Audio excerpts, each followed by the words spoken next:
All right, welcome to another episode of Another Not Guilty. My name is Dallas Gutman, and I'm a public defender in Cincinnati, Ohio. My name is Rachel McKay. I'm also a public defender in Cincinnati, Ohio with Dallas. Dallas, how you doing today? I'm good. Did you hear I did something a little different with the intro there? I only did one all right. Yeah, I did notice that. Yeah, And, I was thinking before we started the episode of how I was going to switch it up, I was thinking maybe what's up, or something, but I kind of panicked and I just said one all right. One all right. It was disorienting for me. Are you okay? Where are we? Are you okay? Are No. you safe? Yeah, I need a second. And we have a great guest today. We're here with Ryan Sullivan out of Massachusetts. Ryan, do you want to tell us a little bit about yourself? All right. Hey, there we go. Hey, there we go. We got the other two in. I can relax. Order is restored. Thank God. So I'm a criminal defense attorney here in Massachusetts. Unlike a lot of people on the pod, I am right now primarily a private criminal defense attorney. My partner, who is also on the pod for a different show with the lesser guests than the two of you, he and I have a little boutique law firm in Andover, Massachusetts, and kind of represent people all throughout Eastern Massachusetts primarily. Before that, I'm a reformed prosecutor, so I was a prosecutor for 6 years. And Boo, then, hiss. I know. Well, now I know all the tricks, and I use them against prosecutors now. Everyone's redeemable. Yeah. Rachel's nicer than me.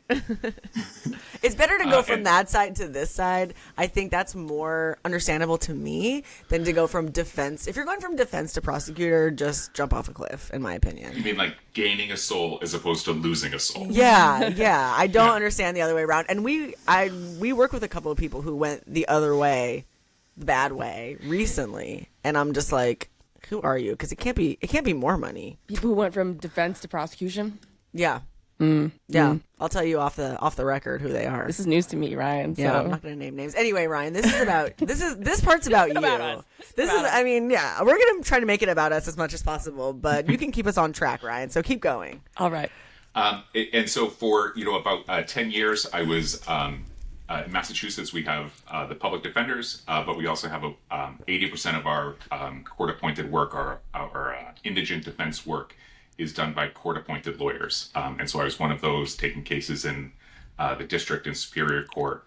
Once I started taking murder cases, which I still do as a court-appointed lawyer, I stopped taking the district and superior court cases. Okay, so you just take appointed murder cases and then you do the rest private.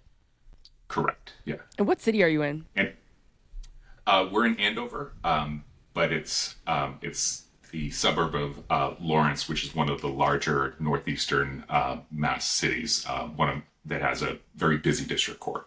Cool.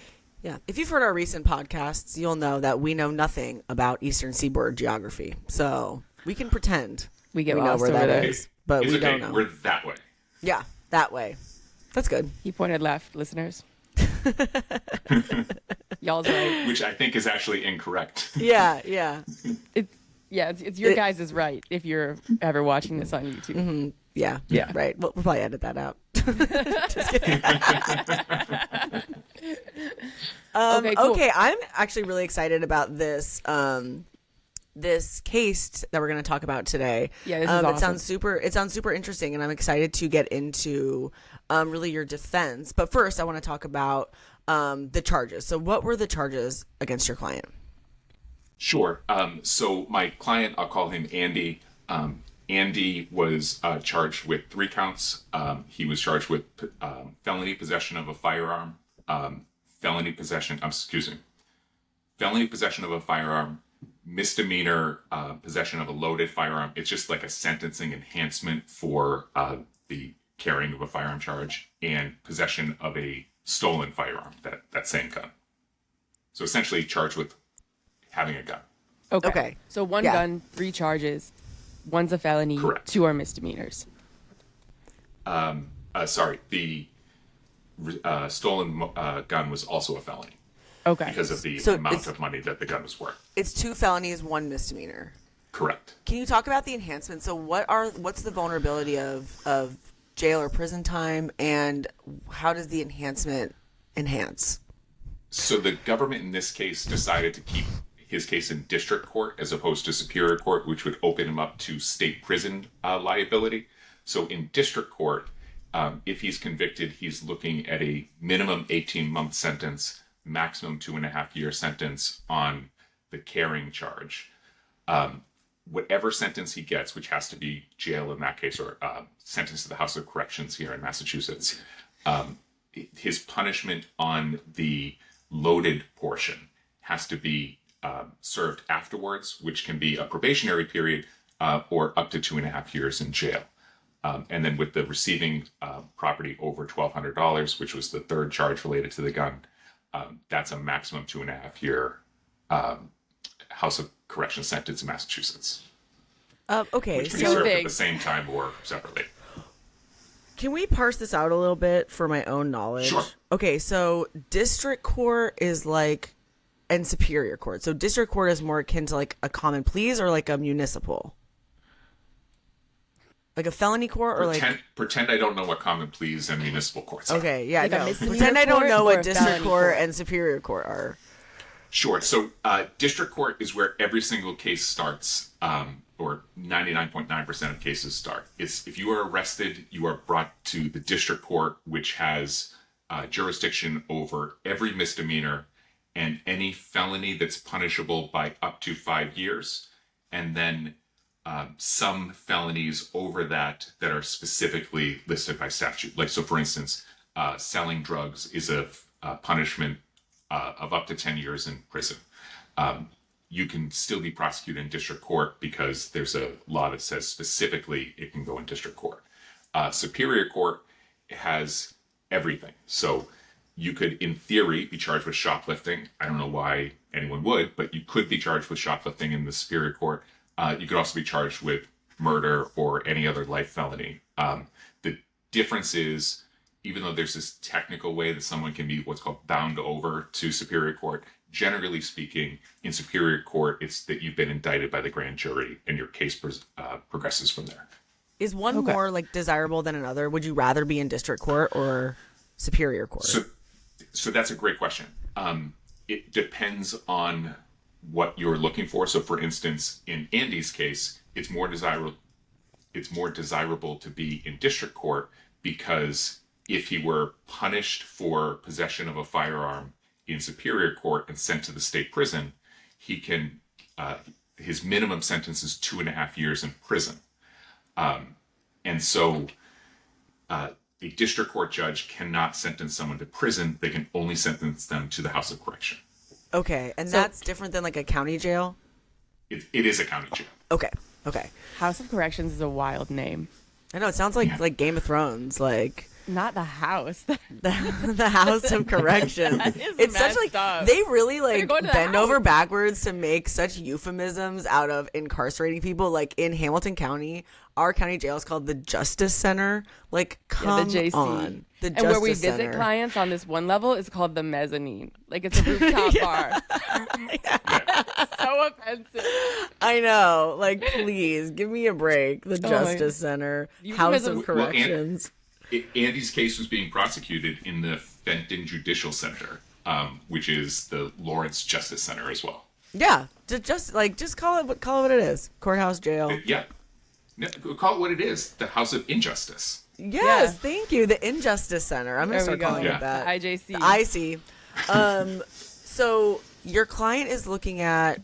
Now that we've gotten that out of the way, your client is looking at a minimum of 1.5 years if convicted, and then because of that misdemeanor would have to serve another sentence some type of way, whether it's post-release control or incarcerated. Precisely. Okay. Okay. And then So- the loaded firearm is its own spec. Can you parse that out So too? that's so the loaded portion, it's its own crime, but it's considered a sentencing enhancement because that's the part that has to go after the sentence he receives on the carrying a firearm. So for instance, if he got 1.5 years in jail, he would then have to either do probation or another jail sentence afterwards. Okay. Oh, that's the one that enhances Right. it that way. Can he be convicted of these separately, or Are those just like tack-ons? He can be convicted of possession of a firearm separately than possession of a loaded firearm. He can't be convicted of possession of a loaded firearm without the underlying firearm conviction, but the jury could find him guilty of just possession of only ammunition and not the firearm itself. I don't know how that would happen, but in theory, Right. Okay. that could occur. It's getting in the weeds a little bit, I guess. Okay, so how do you meet your client? So we meet our client, my partner and I. His family reaches out to us, and we get in touch with him because he is not arrested on this charge. He is under investigation and then ultimately sent a summons to appear in court. So he reaches out to us during the investigation, shortly after his interaction with police officers. And that's Okay, has kind of he the real already- difference between private and public defense is that I guess our clients don't have the benefit of that window of getting some sort of representation. And I don't know if you're technically the lawyer of record at that point, but in preparation to get charged. Yeah, so it can be a huge help. I mean, we get calls all the time, especially as it relates to sexual assault cases of like, hey, the police want to talk to me about something. What do I do? And being able to say, like, if you talk to the police, I'm going to fire you is a real benefit to, helping someone through the injustice center that they're going to find themselves in shortly. Right. Yeah. Right. Yeah. And they can afford a lawyer, so they can afford to call somebody as opposed to, getting appointed after the fact, after they're arrested or cited or indicted. So the family reaches out to you. And so at this point, your client has not been arrested. Has he made any statements? Do you know? Has he talked to police at all? Yes. So I kind of, putting, like, hiding the lead here. My client was shocked. And during the investigation of that shooting, they find a gun in his mother's car that they say he was driving. The police speak to him at the hospital and ask him about not only the shooting, but the gun. And then he gives a recorded statement at his sister's home later while he was recovering. Very much the same sum and substance of, no, I'm sorry, I said that incorrectly. He gives a statement at the hospital about the shooting, but they don't talk to him about the gun. Later, he gives another statement at his sister's home about not only the shooting, but about the gun that they had subsequently found inside of his mother's car that he had been driving. Okay, yeah. Can we talk about the state's allegations? Yeah. So what are the allegations against him? I think we should have probably talked about that first before we went into that. But just so we are very clear, like, what are they saying happened? So what they're saying happened, and a lot of this is not in dispute, and it's borne out by some surveillance video. But they say that my client Andy is with his friend, and they're in a hookah outlet, like buying like tips for a hookah. I'm not cool enough to understand what that means, but that's what everyone was saying. You're like just nodding along, like, yeah, tips for a hookah. I know. Yeah. And then it became too late to ask. You're like, all right, we're about to go into trial. It's probably too late for me to find out what a hookah tip is. Precisely. And so he, as he's walking kind of towards the front, a man opens the door, and another man who's masked. I mean, this is COVID, so everyone has masks on. But another man walks in and immediately starts firing at immediately starts firing at Andy. And as he is, ducking for cover, the person is following him, and he keeps shooting, and he runs out. This is kind of where there's some dispute about the evidence that comes important later for the purpose of the trial and some motion hearings. One person says that the shooters get into a car and drive away immediately. That person is an off-duty officer who's across the street saying, "This is what I saw." A person who is closer in the parking lot says that he sees the shooters go to Andy's car, or what the government says is Andy's car, then make a beeline and leave from there. As a result of that statement, the police get a search warrant for Andy's car looking for evidence. And in the course of that, they find some marijuana in the passenger seat, which is decriminalized here in Massachusetts, so it was no big deal. And what was a big deal was a loaded revolver in the passenger or in the center console. That revolver, they ran the serial number, turned out that it had been stolen from a Lawrence police officer about a year before that. Okay. So, long story short, your client got shot and got charged. Yeah. I mean, in fairness, the government did also charge and ultimately convict someone for armed assault with intent to murder of Andy for that shooting. The shooter was not a great shooter. He left his wallet at the scene. It was pretty easy to identify. Hate when that happens. Yeah. So your client gets shot, and then in the course of the investigation, police find a gun in his car. And so what makes this an unlawful possession of a gun? Is it because they're saying it's stolen, or does he have some type of disability? So in Massachusetts, you need to have a license to carry in order to have a gun. And Andy was not old enough to get a license to carry. And even if he was, he had never applied for a license. So it's unlawful, and it still has a very draconian jail sentence because he doesn't have a permit to have it. And how old is he? He at the time is 19. Okay. And you, I think, said this, but as far as the time he's facing, which of that time would be mandatory if he's convicted? A year and a half. A year and a half period. Okay. So that's the state's theory. When you meet with your client, what does he say?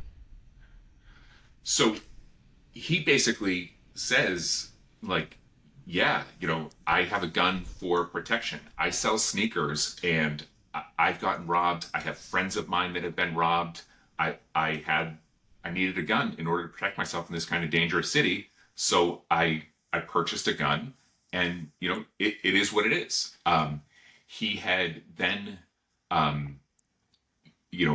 the person that he was with had some ties to some gangs and things like that. So it's believed, and we believe, that he was just mistakenly targeted, that it was the other person that he was with that was supposed to be the target of the shooting. Okay.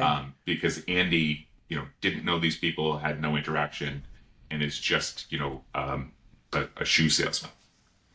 What's the so for the receiving stolen property, that's the stolen part is because it was stolen from a police officer.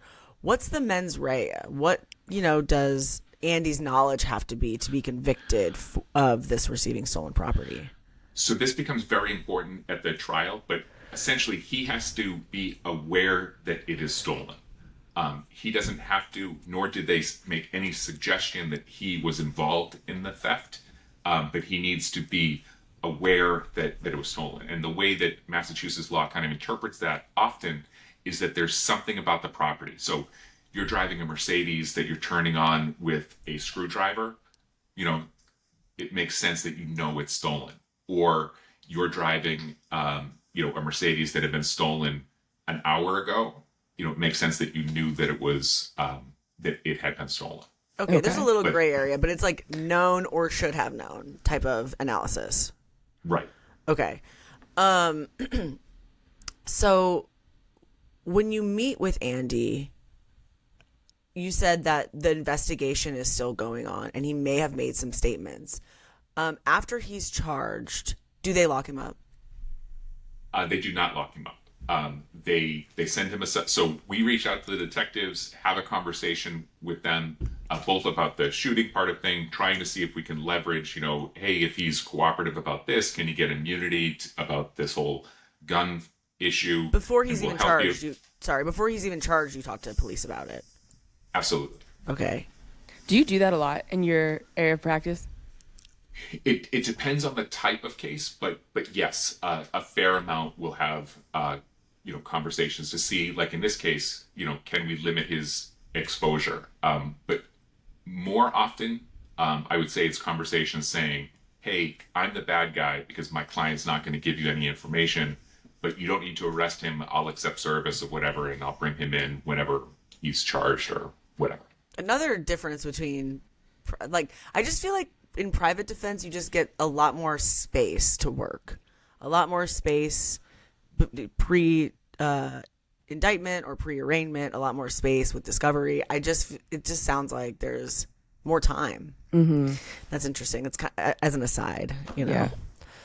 There can be more time. On the other hand, we're also hustling. So I'm meeting with people who end up not being my clients. I get telephone calls about, potential crimes that never materialize that might, waste a day of my time. Right. It's yeah, still, true. That's helping someone even more so. But, in the way that we think of it in terms of like our cases, there are benefits certainly, and there are some downsides as well. Yeah. Well, you mean the crime doesn't materialize or the client? It actually could be either. They're like, if I know someone who's about to, what's gonna happen? Yeah. Hypothetically, if I was gonna shoot someone, He's like, okay, I won't do it. I won't do it. There's a spec. So then you're kind of negotiating with police a little bit. Did that turn into anything fruitful for you? No. So we were hopeful that, if he agreed to, because obviously he has a Fifth Amendment privilege not to testify because of, the fact that they've got evidence suggesting he had a gun. We were hopeful that they would grant him immunity. They could bring him before the grand jury on the armed assault with intent to murder. But frankly, they had such a strong case against that shooter that they didn't have a huge incentive. And politically in Massachusetts, there's this huge push to make sure that people are tough on gun cases and gun violence. Gun violence everywhere. I get, but Yeah. Right. Yeah. They're like, let's make like super lenient gun laws and then be really harsh in prosecuting them. That's the gun what stuff we're is gonna do. wild. Dallas and I were just talking about this in the courthouse hall because we ran into each other and I was like livid about something. And yeah, just the binary of you can, if you're technically legal, so probably white, you can do whatever you want with a gun. If you're just outside of that, you're going to get absolutely slammed. Just the binary is out of control because everyone is going so hard on the gun stuff for I also people. think like it's so easy to, especially in Ohio, to own a gun because our law is if you could get a license, you can conceal carry. So it's not, you don't have to apply. If you qualify, then you can just do it. And I think it makes the police more scared and they react differently when they're going into situations and they're way more likely to tase people, to, approach people differently, especially our clients, typically people of color. And so it just, the binary and like the juxtaposition of how it plays out in court is like really hard to watch. Mm-hmm. Not to get on too much of a tangent, but we see a ton of this where neighboring New Hampshire. So one of the closer district courts to me is a New Hampshire district court, and in there you have to be alive in order to have a gun. That's it. Right. But I had a client who had taken what would be sufficient for the Massachusetts firearms licensing course, like the basic training course, obtained a license in Florida, moved to New Hampshire where he didn't need to have a license, was driving down to go to a store in Massachusetts, got pulled over for speeding, and ultimately charged with the same minimum mandatory gun sentence. It's like all he did was travel. Right. But, because, like you said, he was a Latinx individual, and they decided, no, literally one of the prosecutors is a different county than what we're talking about here, said to me, I don't know what he was doing in this town, but I'm sure it wasn't good. Wow. Yeah, it's insane. It's like, and people of color more likely to be stopped, more likely to be searched. And then also, and everyone has a gun. I don't think that it really varies between. Everyone has a gun. Yeah, everyone has a gun. Everyone I has a know, gun. But I mean, not on me. I'm just kidding. I don't. I probably shoot myself accidentally. We're strapped on the pod. Yeah, I know. Not right now. I just have these guns. Yeah, Hey! exactly. Yeah. Okay, where even were we though? Because I was really going I don't know. somewhere. I think we won. Thank you for coming. So we're not really getting anywhere with, asking police for a break. So client gets charged. You're on the case. You said that he made some statements. Do you know what the content of these statements are before you get discovery? Yes, so client truthfully tells us, but they're also documented in the initial police reports, basically that he is asked about the gun and he admits to police, it's my gun, I need it for protection because I sell shoes. Essentially what he had told us, but beforehand as well. Okay. And let's talk about the discovery and then I'll ask this question. So is there anything else that happened pre-charge or pre-getting discovery that you want to talk about? No, everything that was kind of a substance in the case happened after we were brought into court. Okay, so let's talk about discovery. So unless something happened before that when you were in court, I don't know the process of how Massachusetts works. So do you get the discovery first or do you go into court first? We go into court first. So okay. In Massachusetts, generally speaking, it's the police that bring charges and then it gets turned over to the prosecutor at that point. The prosecutor doesn't kind of gather the discovery until they get a handle of it.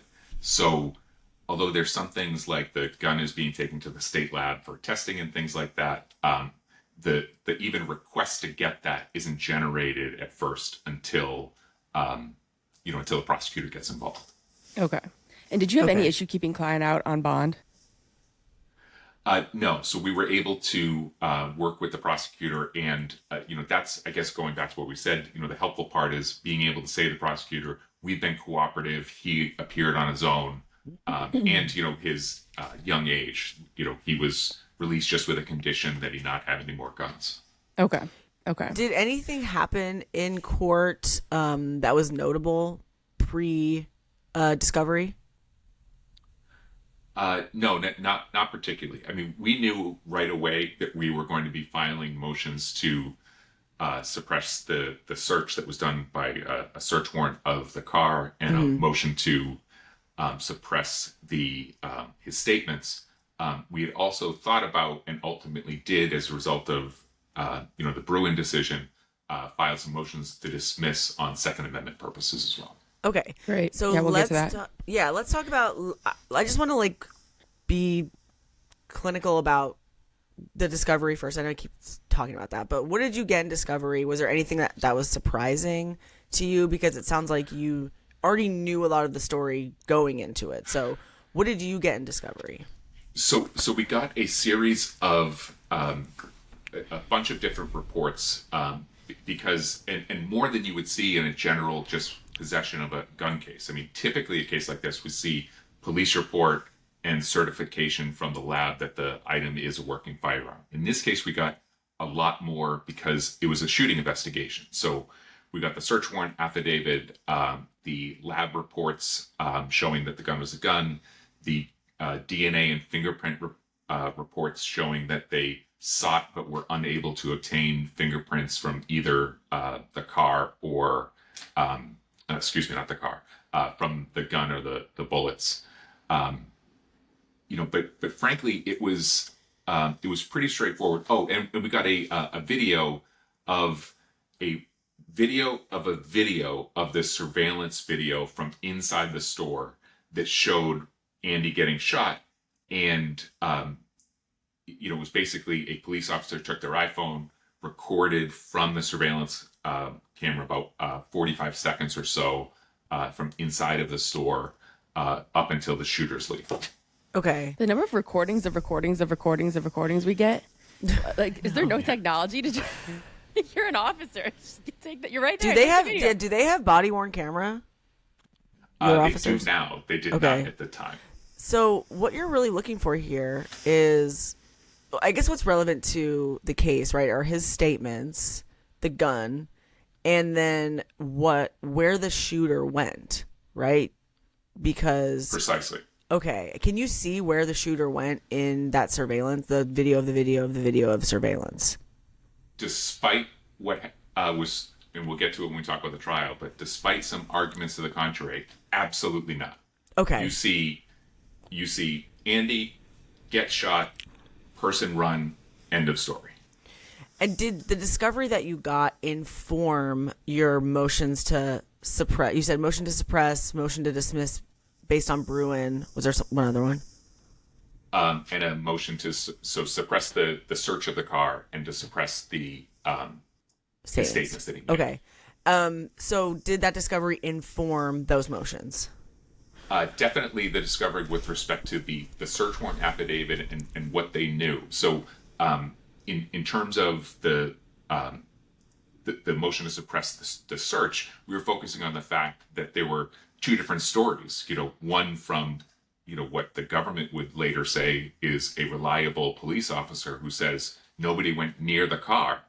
So our argument was there wasn't probable cause to believe that there would be anything in the car because the shooters didn't go near the car. You don't just search the victim of a violent crime's property. Right. The only time we're saying an officer's testimony is credible, right? Come on, everyone believes police officers. They're more credible than other people.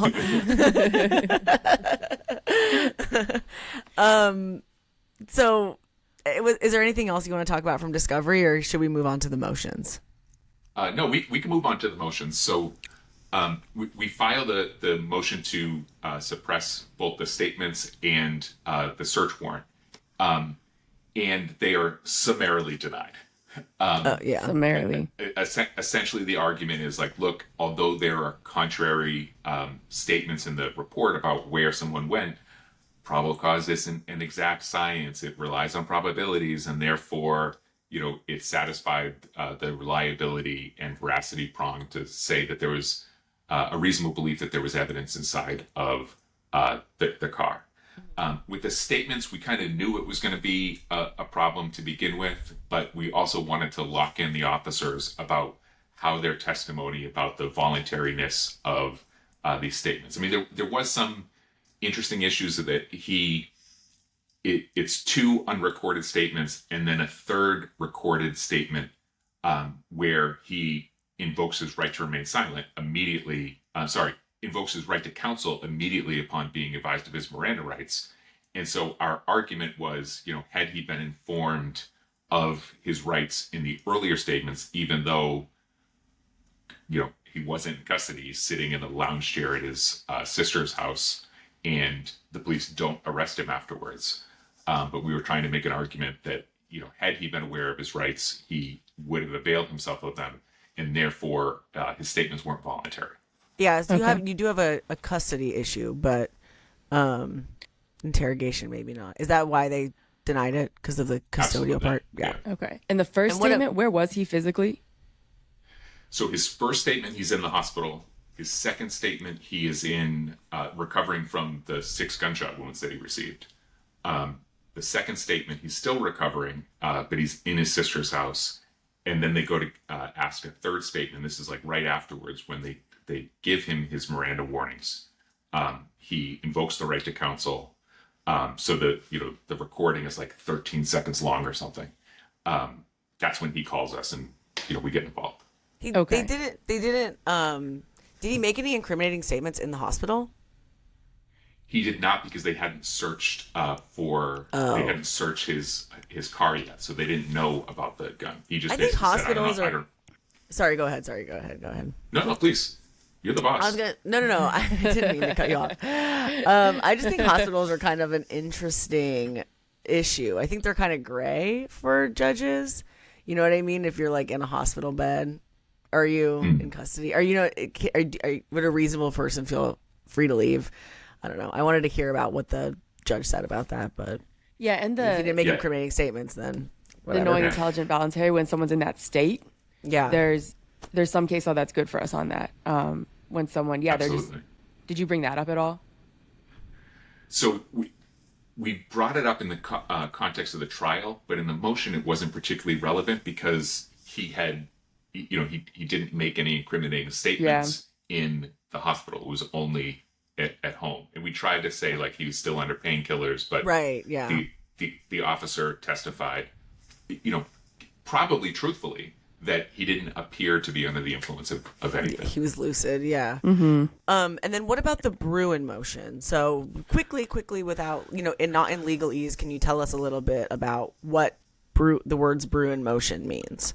Sure. So the New York State Rifle Association versus Bruin was a 2022 Supreme Court decision that invalidated New Hampshire's licensing scheme of firearms because it was a May issue. The police had discretion in order to prevent someone from having a gun, and the Supreme Court said in a very lengthy opinion before all of the awful opinions afterwards that you need to look at whether or not history at the time of both the Second Amendment and the incorporation of the 14th Amendment, whether history would have restricted firearms at that time.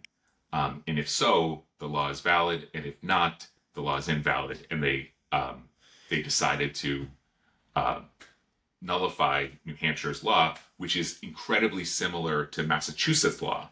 And so Massachusetts lawyers flocked to this issue, arguing that, forget Heller, forget McDonald, like now we want to go forward and say, the Massachusetts sentencing scheme is unconstitutional, and every gun case should be dismissed. And then they dismissed every gun case, and everyone went free, right? Yeah. End of story.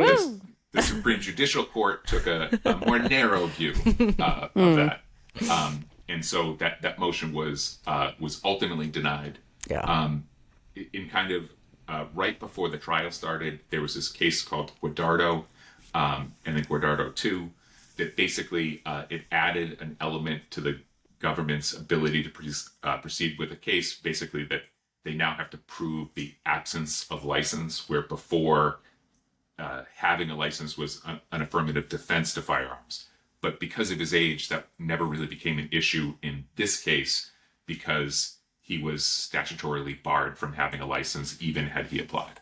Okay. So then your argument was just that the law itself was invalid based on this Bruin decision. Exactly. Okay. And that was denied.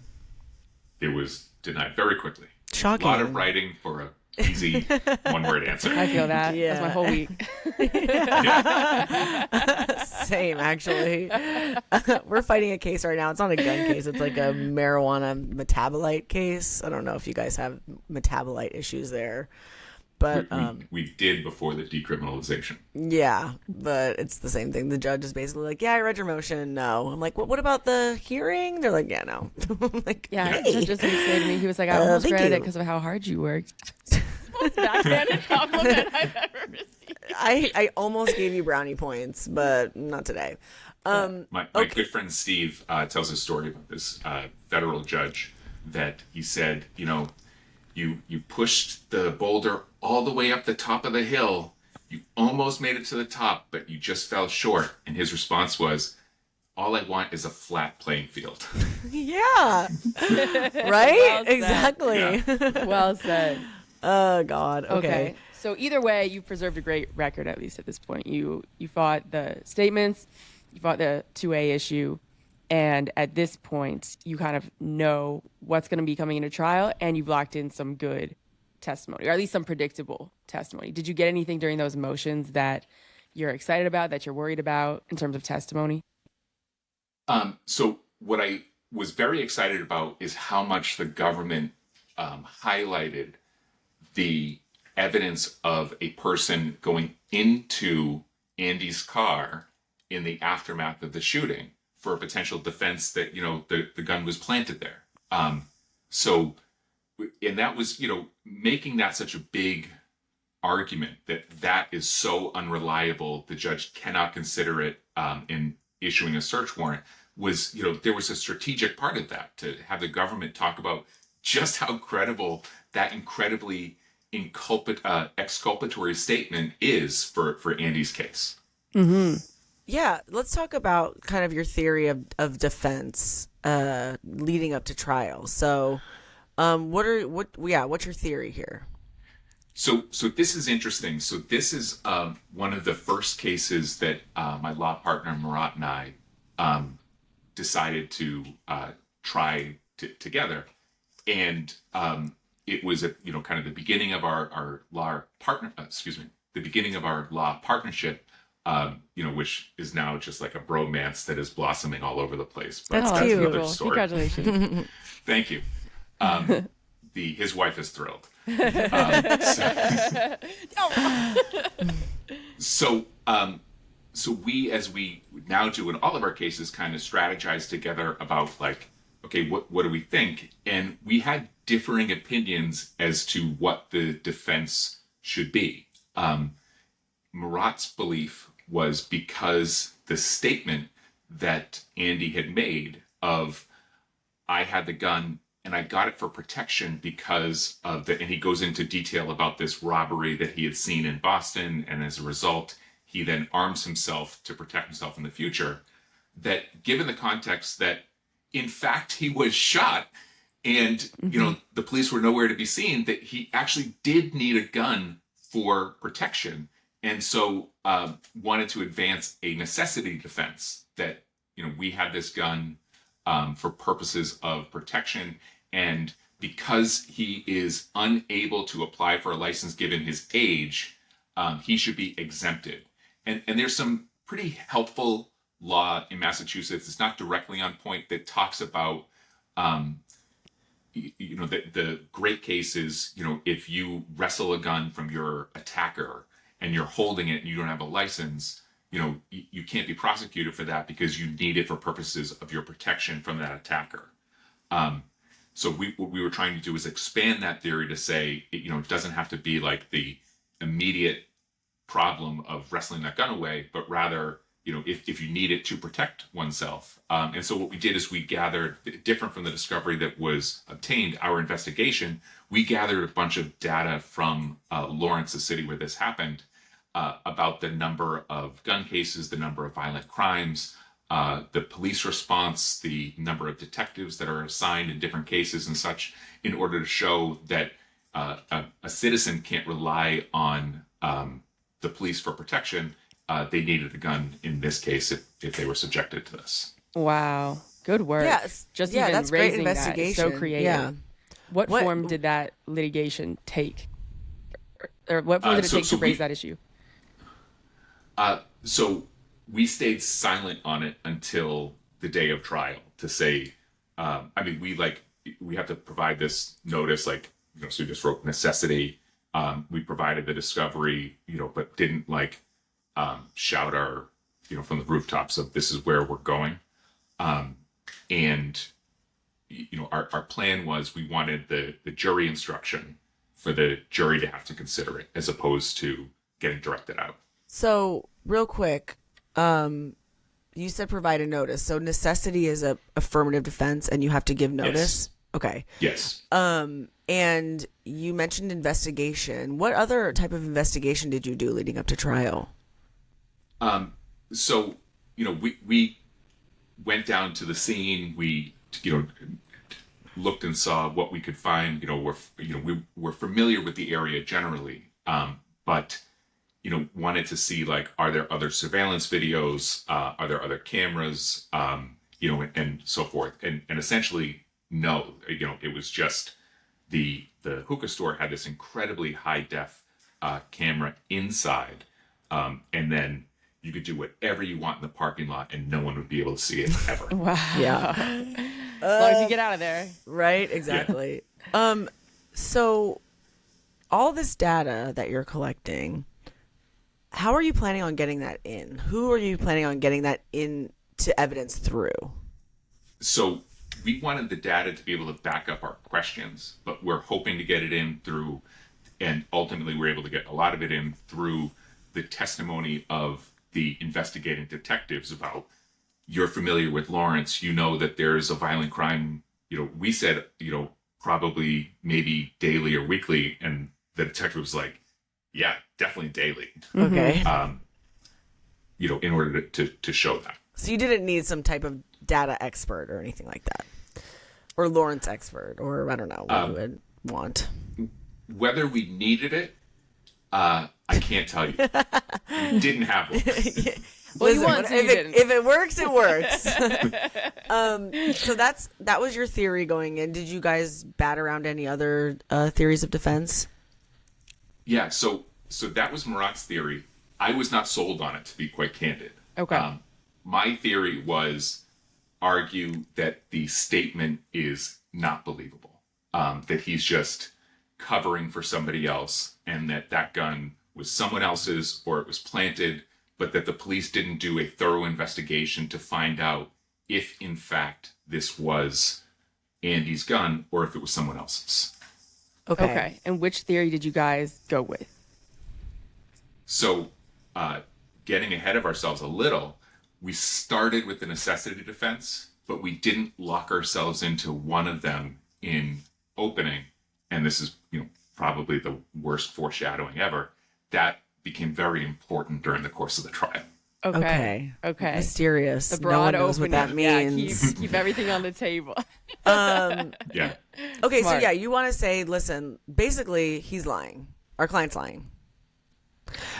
Yes. Do you have like any evidence to like a why he would lie? Is there anything that's gonna, in your mind, come out in evidence to show why he might be lying to kind of support that theory? The car is owned by his mother, so who also doesn't have a license to carry, so maybe it's hers. Mm-hmm. He is with a friend of his who is the likely target of this shooting, so it would be reasonable for that person to have a gun in order to protect themselves. It could have been, like the witness said, that the shooters went into the car afterwards and dropped evidence. And, is Andy going to go and tell the police about that? These guys just, shot him in broad daylight in the middle of a bunch of witnesses. Mm-hmm. So, why is he going to try to get them in trouble and try to point the finger at anybody else for fear of retaliation in the future? Nice. Yeah, that's good stuff. Yeah, you guys have a lot of avenues with that. Yeah. And there's no prints, no DNA from the gun. Right. Okay. So it can technically be anyone's. Absolutely. That's great. Great. During, all this pretrial work, was there ever a deal, like a plea deal that was floated to you guys, or did you ask about some type of reduction? So definitely asked. But as always ask, I guess. It's just the case. It's the case in these gun cases. They just say no. Yeah. And Andy he's such a nice, charismatic, easygoing guy. Always has great shoes. And important. Important. But the government's idea of him is, this guy's involved in this kind of underworld, which he wasn't. He was not a gang member. He was not alleged to be a gang member. But he was guilty by association by being with a gang member who was shot by rival gang members. They weren't going to give him any deal. Also, they have a good case. He admitted to it. Yeah, he said, it's my gun. I don't have a license, whatever. So they're like, this is locked tight. And those are the best trials to win, honestly. When the state's like, why are we even trying this? And you're like, you'll see. You're like, you'll know when I know. Sit down. In your mind, you're like shitting your pants out. You're like, I don't know. I'm scared. Then you win. And you're like, I knew the whole time. I was confident the whole time. I had that on lock. Yeah. Like I never doubted it for a second. The opening statement's like, I'll see you guys later. Mommy, help. Okay, so anything else leading up to trial? Any investigation? Any like mishaps or anything crazy happen leading up to trial? Andy was alleged to have committed another crime while the case was pending, so there was this kind of issue about trying to make sure to keep him, have him remain out in bond. We were ultimately able to do it, but that was, and it didn't involve a gun. It was a stupid driving case. But nothing really that kind of changed the scope of the trial. I mean, this is one of the type of case, in addition to what you're talking about, a case that, you want to win because it looks like the odds are so difficult. It's also nice where there's not a huge dispute about what happened. It's about, what the jury should take with that information. And in large part, what didn't happen in the course of the investigation. Yeah. How is Andy feeling through all this? I think we always ask a little bit earlier. I think we've lost Andy in this. So how is he doing? So he is cool as a cucumber every day of his life. He knows that he's got people that are fighting for him. He is, he's there when we need him. Hey, come in, let's go over the evidence. Let's talk about this. Let's go over your statement one more time. But he's just, the chips are going to fall where they're going to fall. Because like we talked about at the beginning, he knew that he didn't have a license and, he got caught with the revolver. Yeah. Does he want to go to trial, or is he kind of just trusting you? And you're like, listen, we can plea or go to trial. It's going to be the same outcome no matter what we do. So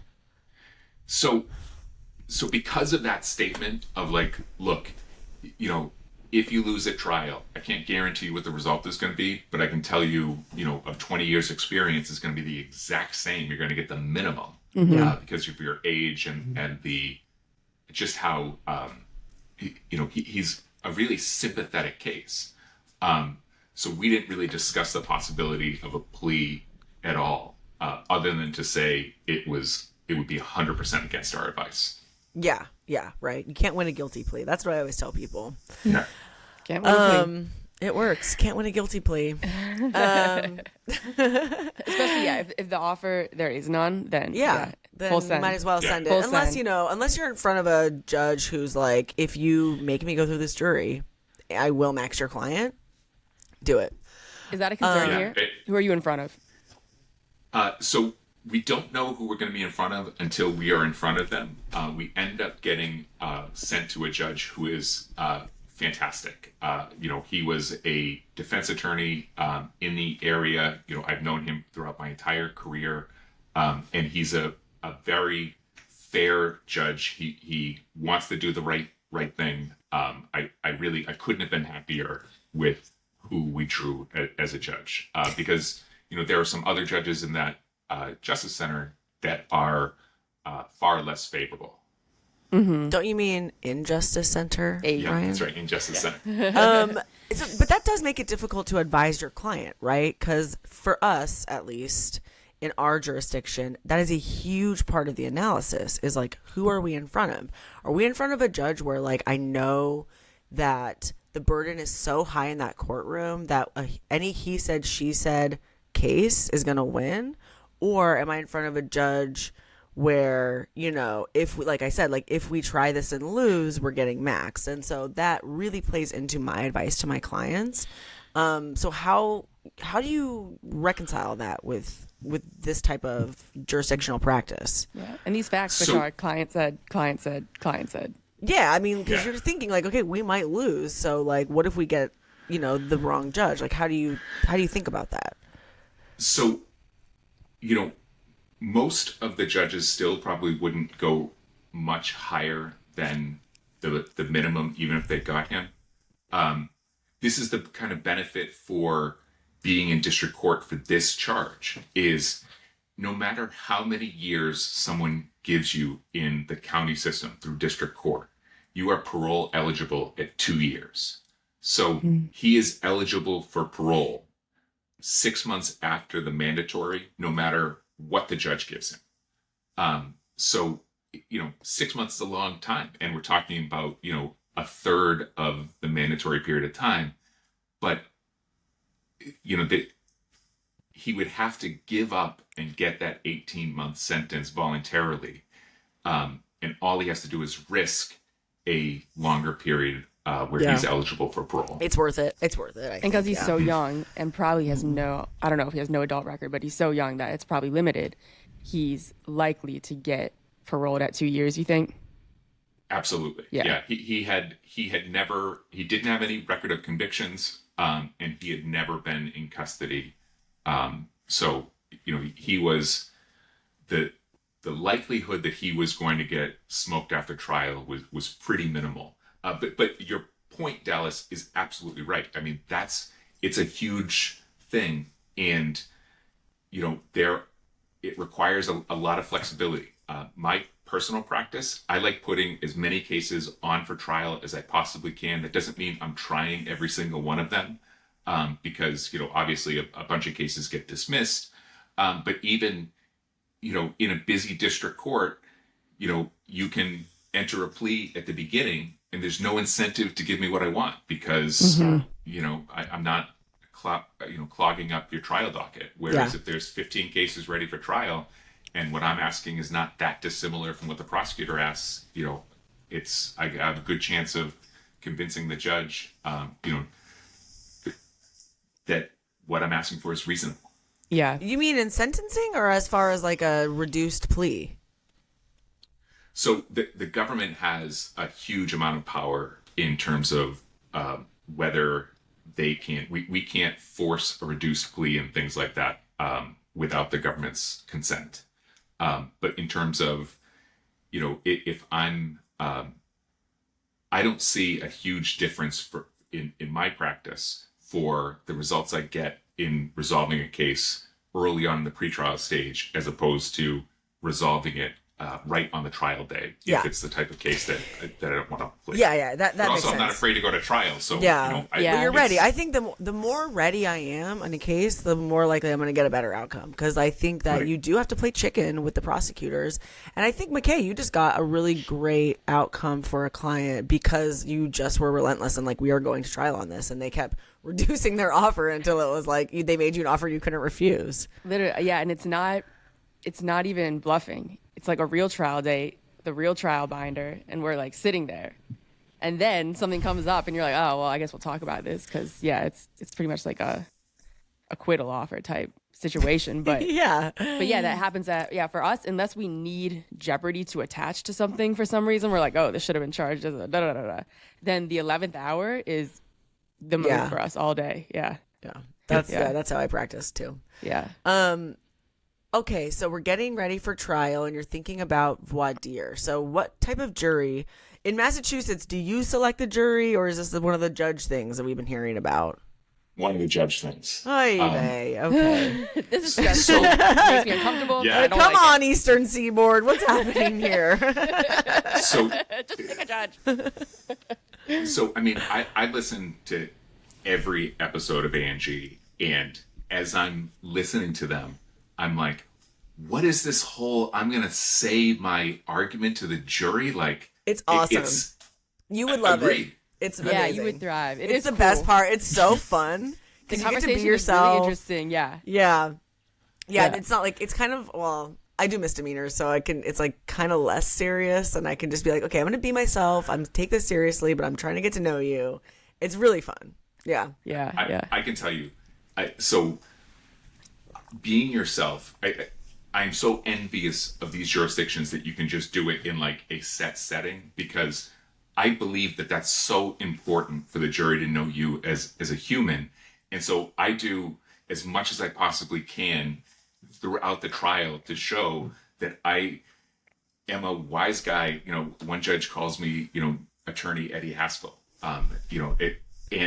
It just, that's who I am. That's what I'm like in my my personal life. And so when I say something that I don't realize I'm saying that's a little jokey to a witness, I want the jury to know, like, I'm like this all the time. That's so true. A big part of my strategy in juries in voir dire is to get them to like me. Like, I think and it's true. And I've had I'm not like tooting my own horn, but I've had other prosecutors voir dire on my likability. Like, if you like this attorney, can you still find this person guilty? You know what I mean? Because I try to like get in their heads, and so they believe everything I'm saying. They're like, wow, I don't know. I mean, like, that's part of it for me.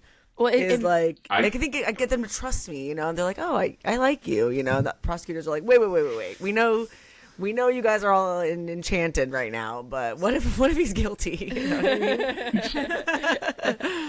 But it matters because that genuine energy translates to everything like that. And once they're familiar with you, it can track throughout the trial, and it's another form of a theory of the case. Is that like this is the same genuine energy with which I question our witnesses, with which I question their witnesses, with which I'll respond to objections. It just gives a realness to it that I don't think is fake. It's just an opportunity for the jury to lock in with someone who's as charismatic and credible as Ryan or Dallas, and it's very powerful. And so, yeah, jurisdictions where you can voir dire like that, it's really good for the client. So two things. One, Dallas, I really hope that you have a transcript of that voir dire hanging on your wall. I don't. I should. You should. And if I don't see it on Overheard Courthouse on Instagram in the next week, I'm gonna be really pissed. I have to remember which one it was, but it's happened to me twice. Yeah, I didn't even think to do that, but I definitely should. Yeah, get the transcript. And then McKay, I never said that I was credible or charming, so I want to put it out there. It's working. You're voir diring us. Yeah, you're voir diring us because we think we're believing everything. You're not even a lawyer. You're just a guy who wanted to be on a podcast. Ryan's a doctor. Yeah, I'm just in shorts underneath here. What percent of our guests are not lawyers and never tried the case they talked about? Yeah, who knows? I don't even want to know. Probably large. We don't check. Yeah, I mean, we're not lawyers. So. Yes. Anywho, so judge-led voir dire. So I guess give us a little bit of a rundown of how it goes and your, the type of hand that you can have in it. Sure. So we're definitely looking for, so we get to do responses at the sidebar. So we get to ask some questions, to kind of get a feel for it. I mean, the one kind of benefit is we're meeting these people one-on-one up at the sidebar, asking them questions. So we do get, you get to say like, hey, how's it going? To every single person. I like asking a question of like, hey, you're going to hear the judge say that my client has no obligation to testify. Would you kind of hold it against him? If he did, would you be looking for some more evidence? Because generally, I don't think that my client's going to testify. And if he does, I've already kind of planted the seed like, hey, this guy knows he doesn't have to do it, but you should believe him because he's put himself out there. Mm-hmm. Yeah. But so we're definitely, the questions we're asking are you a member of any organization that restricts or promotes gun rights? Has anyone, right, are you or a family member been involved in law enforcement or victims' rights organizations? Do you believe that an individual should not obtain a gun even if they believe that their safety is threatened? Do you believe there's no justification for a person too young to carry under Massachusetts law to possess one? And that's kind of the direction that we're going, is we're trying to get these people to think about the gun rights, although most of these questions were not asked by the judge, and we were able to ask some generic like gun rights questions to the jurors. But ultimately we're looking, because we're planning on this necessity defense, we're looking for smart, educated, conscientious jurors that are going to be really listening to what the judge's instructions are, and not just someone who's going to be responding based on emotion, good or bad. What about are you looking for Second Amendment people, basically, who believe, truly believe in protecting yourself with firearms? So I would have said yes until now. The Second Amendment people are Trump people. Yeah. And it's like, they don't like our clients. I know. I get a person of color. They're Second Amendment for a certain group of people only, please. And that's kind of that kind of goes back to the conversation we were having before about this tension between looser gun laws and stricter penalties, or looser gun laws and stricter policing, and how that kind of goes together. Yeah, and it's hard for you when it's a judge-led voir dire to get into that, but I think in general we're not doing right by our clients on gun cases if we're not voir diring not just on second A, but on second A and race, because that's the history of the second A in this country, is that it's for white people. And so when we have these lofty second A kind of conversations, a lot of people are kind of generally on board enough, especially with self-defense. But when you break it down on racial lines or for our clients, people, if they're being honest, which I don't know if they would be in that situation of voir dire, but a lot of jurors are honest. I think it would be just illuminating about who should not be on that jury. I don't know if you were able to get into that at all. So not a ton, because so the difficulty with this, the voir dire being led by the judge, is that there's a huge amount of case law about what is and was not a valid question, because if something's not asked, the defense gets to object, and it can be an issue on appeal, and it's not great. The restrictions on what the judge can do are very often upheld, and so the exact. So, for instance, if sorry, I don't know if that's coming through. Somebody's calling me. No, we can't hear it. We can hear it. Do you need to take it? No, I don't need to take it. I can hear it on and by the way, if you need to take a break at some point, bathroom, water, food, go on a jog, whatever it is, we can like take a break. Yeah. We forgot to say that in the housekeeping. You're not detained, yeah. Okay. What was the last thing I said? You were saying that there's like case law. Voir dire. Oh yeah. Yeah. So the case law is not great about they're allowing a lot of different restrictions to take place, and so for instance, Dallas, that question that was asked of you, can you convict someone despite the fact that you like the attorney, would never be permitted to be asked or answered by anyone, even in the limited attorney conducted voir dire that we're able to do. Man, we're lucky, McKay. We could kind of say whatever we want. And we make up things. I'm like, all right, I'm gonna like tell a story right now, like the time that you know what I mean? Yeah. It's pretty cool. So are you worried about race? Like, what's the racial makeup of your county, as far as like juries go, I guess, or generally? I don't know. Instead of juries, for juries, if you can give me 1 second, just a Texas person, and say, could you please stop talking? Yes, yeah. You can just put them on the pod if you want to put it on speaker. Mm-hmm. Yeah.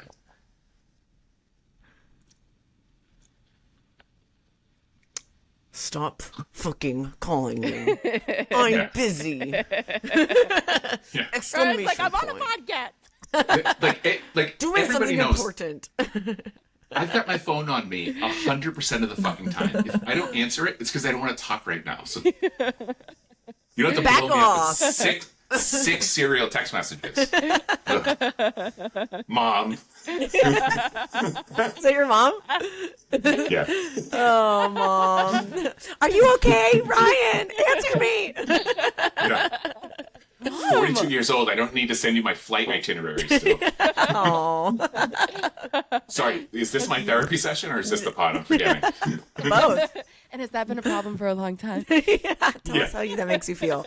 Wait, what were we just saying? The racial makeup. Makeup of the county and juries, and if you're worried about race. Yes. So the racial makeup of this county is predominantly white. This city is very brown and black, and Andy is black. We generally, in this case, did have a predominantly white jury pool and ultimately a predominantly white jury. Okay. And how is that happening in your county? Because that's common everywhere, and there's different conversations about why and how that's happening. Do you know in your county? It's that, the jury commissioner boogeyman, I have no idea. I have to say, we have seen a much more diverse pool in general than we have. And sometimes it's about like when we schedule it. Like this trial was right before Labor Day, summer.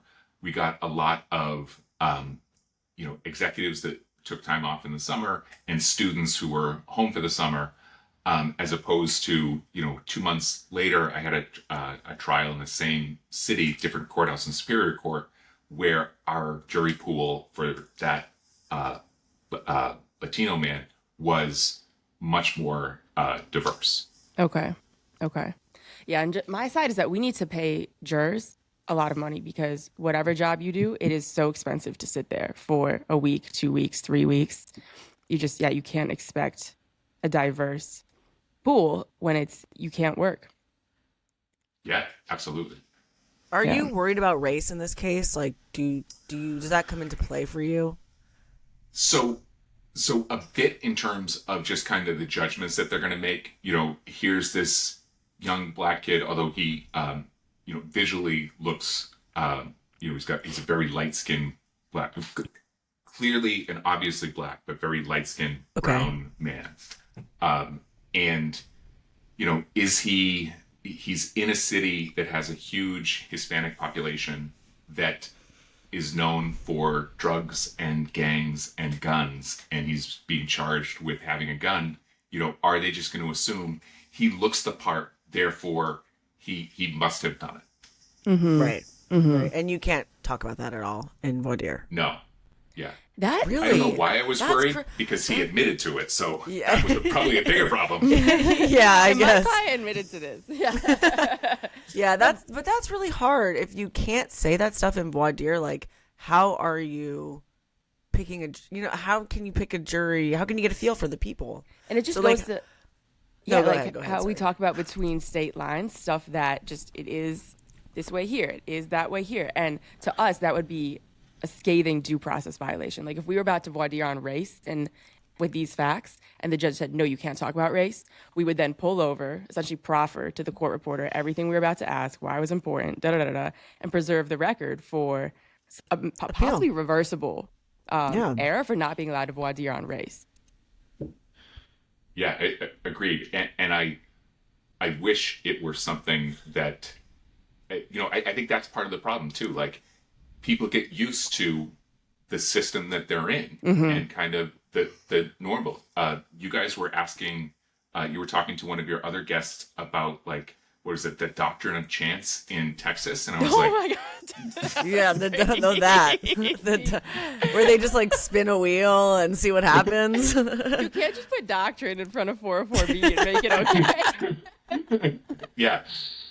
The doctrine of chances. Oh boy. Good callback. So when you were talking to the jurors, was there anything that came up that was notable for you in your case?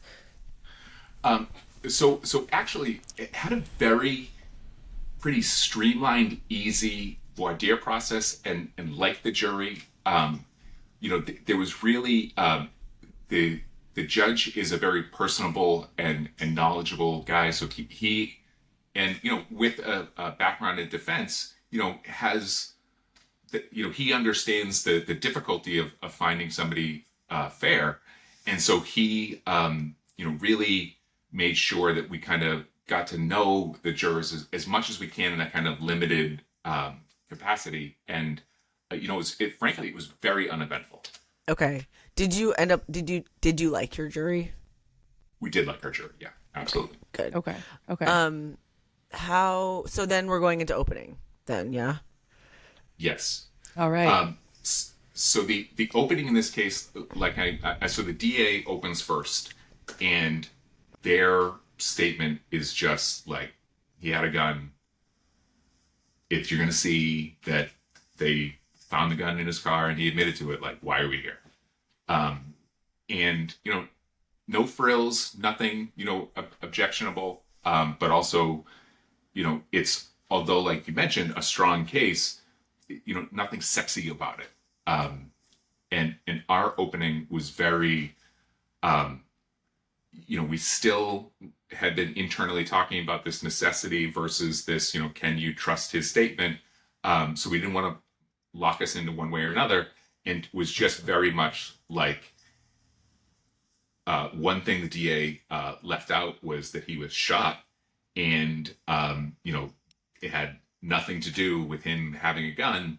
And you should be looking at what the police didn't do as much or more as to what the actual police did in this case. Nice. Can I talk for a second about this like double theory that you guys? Okay, so how are you when you're prepping your case with two theories and you don't know what you're gonna do? How are you preparing, like your crosses and your openings, your closings? Are you kind of like prepping with both in mind, and so you have a cross that gets to both of the theories? So yes, because all we need to do is elicit that evidence from the same witnesses of this is a violent place, and they're going to agree with it.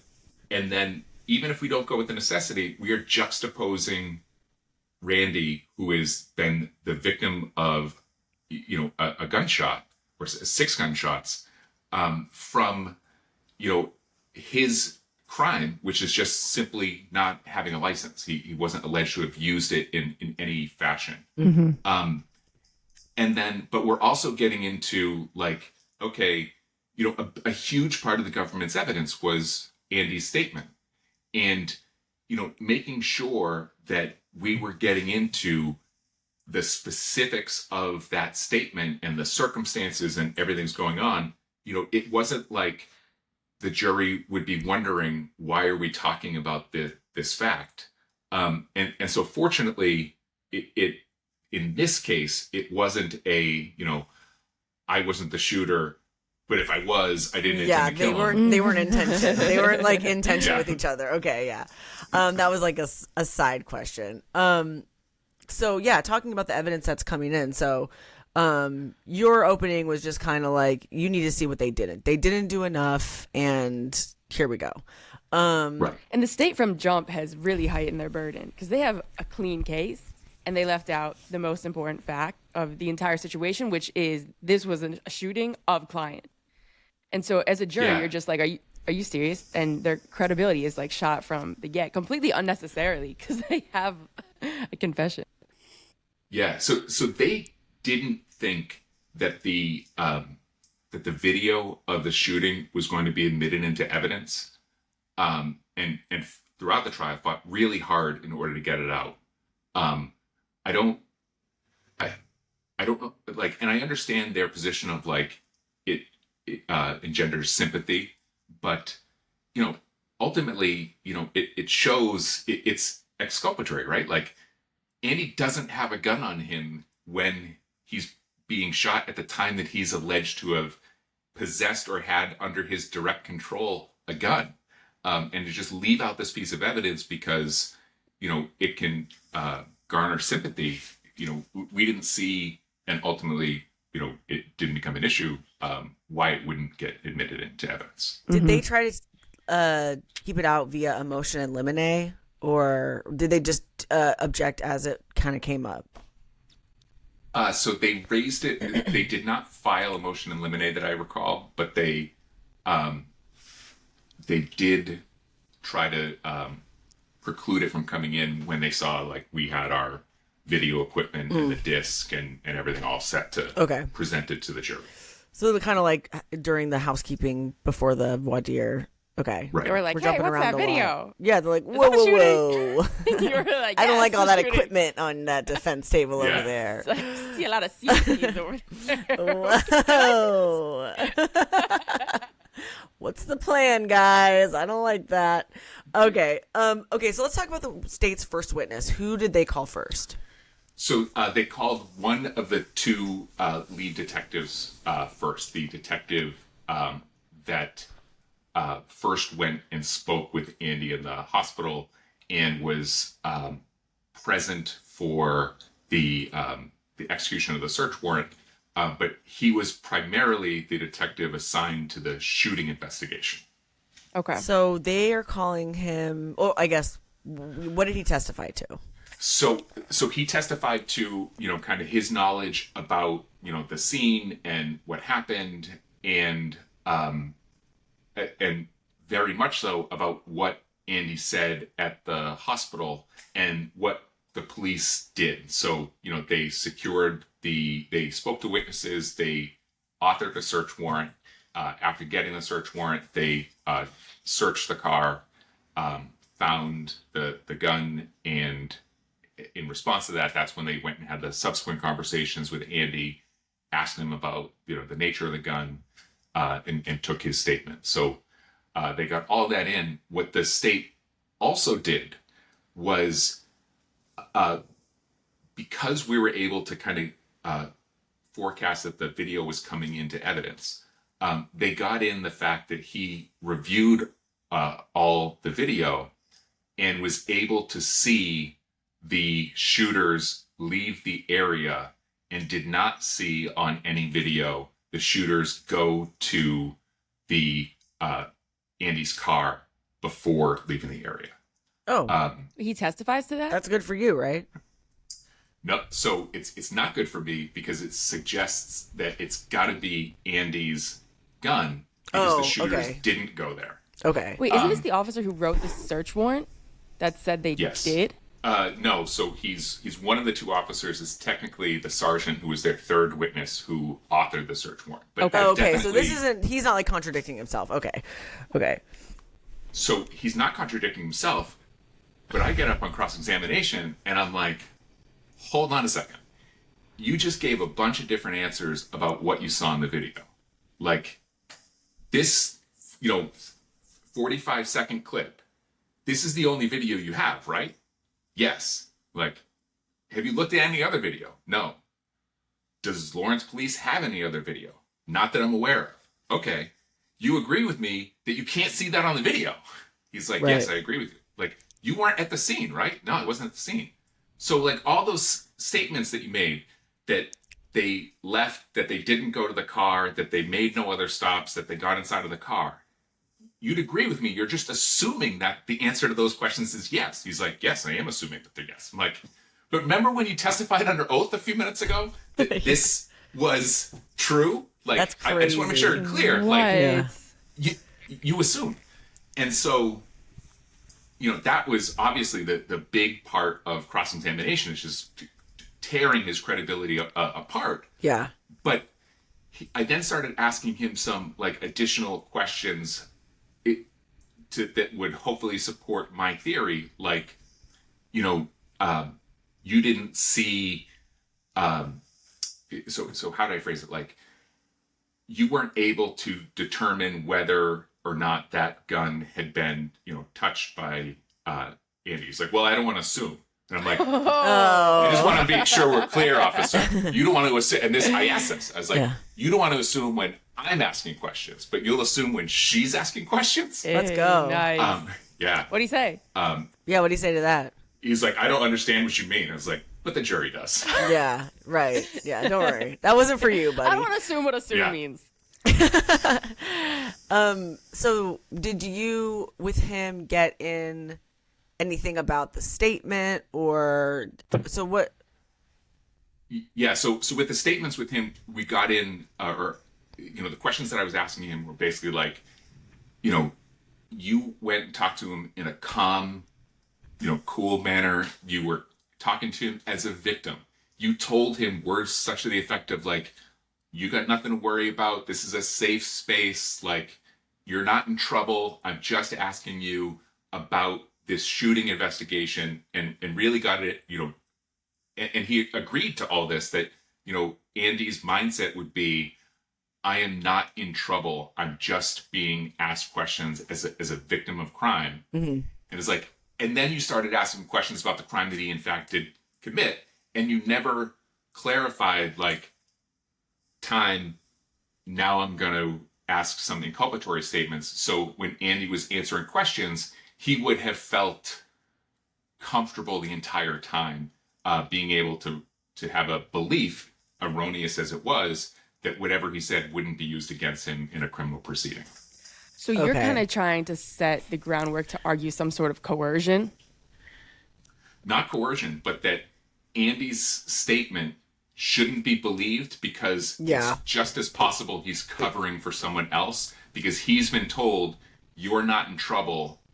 Let me ask you about this criminal activity. Got it. And so he mistakenly believes if I cop to this, I got nothing to worry about. Yeah, you're backdooring the voluntariness argument, right?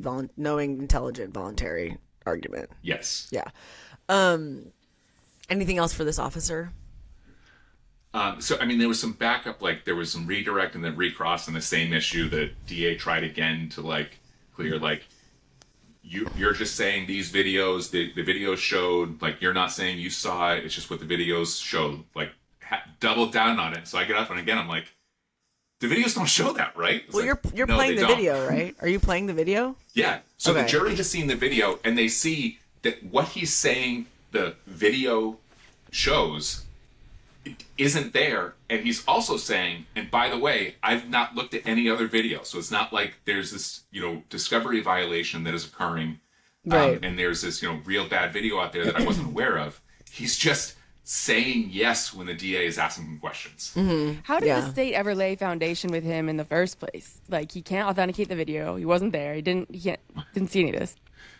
So we're the ones that authenticated the video by like, you're familiar with this area. You saw this. You saw Andy. You saw the person that you arrested. You later went into this area and this is what you saw to be able to show that this is a fair and accurate representation of that video. The statements about like what he saw in other videos that he actually never saw, there's no way that would have come into evidence. I just didn't object because I knew how bad it was going to backfire when I got in and just had him admit that he just was bullshitting the jury the entire time. Great. Yeah. Yeah, that's right. Who was next? So the next witness was just another officer that was present with the statements, and we just kind of, there wasn't a ton of information out there other than that we got into the lack of any recording of his inculpatory statement and their ability to record it. And they were like, well, the equipment's not reliable, like, but you've used your phone before, right? Like, you had your phone. Your phone's pretty reliable, Yeah. right? Like, How did you know? Okay, so kind of going back to the first officer's testimony, how did you know it was like a calm, approached him calmly, said you're not in trouble? Like, did they transcribe everything that happened, or was that like based on what your client told you, or was that based on their testimony? Or did you just assume and you were right? I mean, like, 'cause that's kind of scary, right? In cross, you don't want to ask questions you don't know the answer to. So, but so I agree with you, generally speaking, that you don't want a factual question that you don't know the answer to. But so that was it was an educated assumption that I made up on that based on what, like, the way that they wrote the report and the way that the client talked about it. But like, what's the officer gonna, like, what's the bad fact? You came to him in a calm manner. No, I didn't. I was aggressive with him throughout the entire exchange. Yeah, you're right. Okay, so you're just kind of like context clues. Yeah. Yeah. Context clues and being aware. I mean, it was not like an off the cuff question, but it was definitely one of like, how can this answer go poorly if I get the wrong answer? And I just frankly couldn't see a way that it would have went poorly. Right. You're laying some foundation that he's going to roll with before you get to the brass tacks. Yeah. Cool. And so I'm actually, this kind of goes back to something you said earlier, Dallas, about like the believability of police officers. I like to structure my defense, if possible, with like, believe everything that they said, unless I'm able to show that they're lying in the moment. And if I'm able to do that, then, I don't get into these contentious battles with officers often unless I can prove that they're lying. And then I'm like, let's go, let's fight. Yeah. I think that's right. 'Cause I think juries believe officers. I do think that's true. Generally, you'll have your ACAB here and there, and they get struck pretty quickly by the state. But I mean, I think you kind of have to lean with that until you are showing that they're not credible. Yeah. Right. Because we could or you lose credibility. Yeah. With the jury. Yeah, most jurors have family and friends who are officers, in my experience, when we do talk about a voir dire. I think that people just think they just believe officers. I don't know. It's fine. We work with it. So the second guy is kind of like just bolstering the first guy on the statements. Yes. And so then the third guy is the sergeant who actually wrote the search warrant. He's not kind of like changing the landscape too much, except he is directly contradicting some things that the first officer said happened. The first officer said incorrectly that they did gunshot residue tests on the car. And so I asked the officer, like, well, you were present when they did the gunshot residue test, right? He's like, I don't know what you're talking about. We didn't do that. It's like, right. Anyone who said that they did, they would be wrong, right? It's like, yeah, absolutely. I was the lead investigator. Like, that never happened. Suckers. That's such a good TO. Yeah. Yeah, well handled. Not just like, this didn't happen. You're like, oh, you were present. When the other he's like, oh, no. did all of this lab testing. Right. He's That's like, great.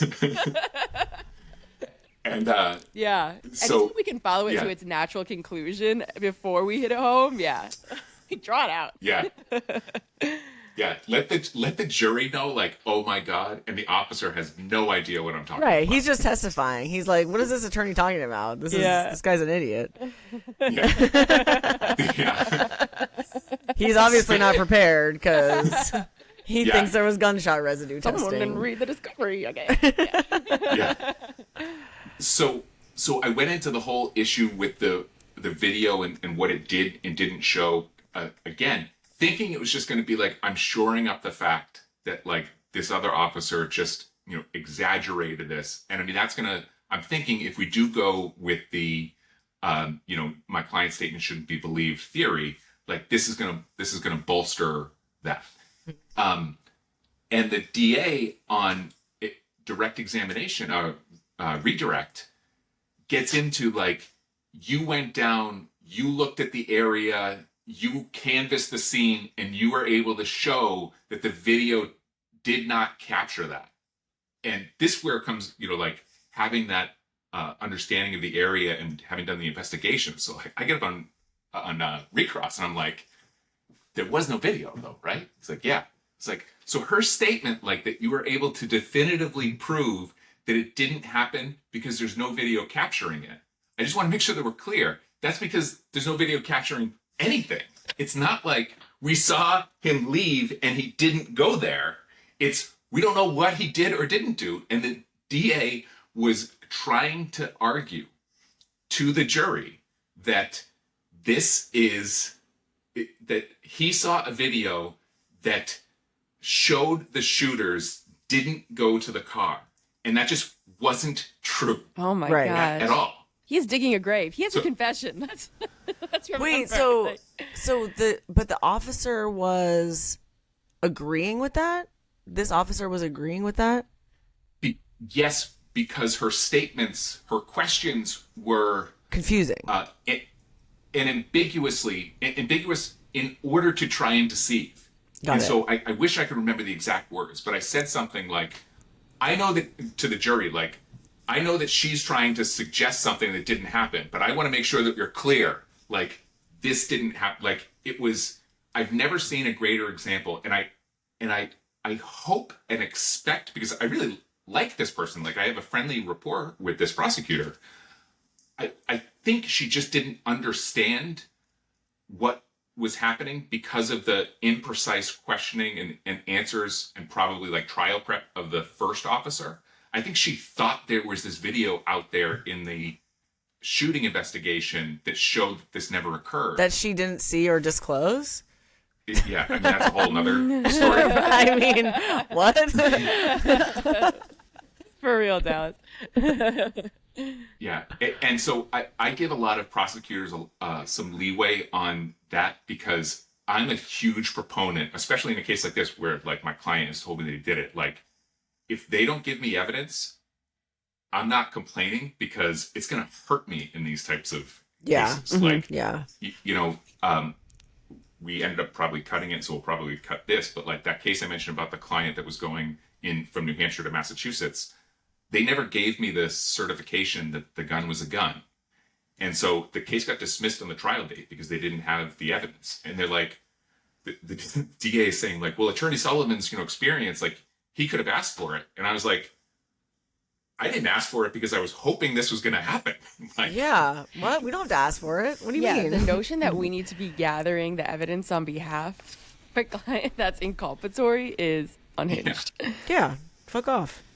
It's like an actual ethical violation. yes. Yeah. Yeah. So this prosecutor is, we'll say, confused, right? That's Lost in very the sauce. generous. That's very generous. She's a little lost in the sauce. And she is now thinking that there might be a video that shows that shooter didn't go to the car. And you're saying that's not what we're saying here. We're saying that it does not show, like, no video in existence shows anyone doing anything outside this hookah lounge. Precisely. Maybe he went to the car. Maybe he didn't. Either way, there's no way of knowing. Yeah. One witness said one thing. Another witness said another thing. And I think that's probably one of the reasons that the DA was so focused on this, is because to them, the most reliable witness, the off-duty police officer, is like, I saw them make a beeline and never go near the Honda, Andy's car. Yeah.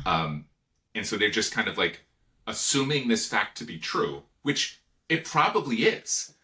It's just that there was no, they were trying to make it look like they were able to do a thorough investigation and take out this red herring defense that maybe the shooters dropped the gun in the car. Yeah. And it just wasn't, there just wasn't evidence. The evidence that she was trying to suggest was there, just didn't exist. That's interesting. So on your motion to suppress, you are arguing that the shooter didn't go anywhere near the car. And then in the trial, you're arguing that we don't know if the shooter went near the car. I love being I love being a defense attorney for that reason. You're just like, listen, whatever gets me home, I don't care. Yeah. What also helped her is that the calibers were different, right? So he had a 45 revolver and was shot by a 38 9mm. I'm sorry, a 9mm semi-automatic. So the fact that there were shell casings at the scene showed that it was not automatic. It was a different caliber. Like, there was no way that the gun that was found was the gun that he was shot with. Yeah. Okay. Right. Did any of that come into evidence from the state? The difference in the guns?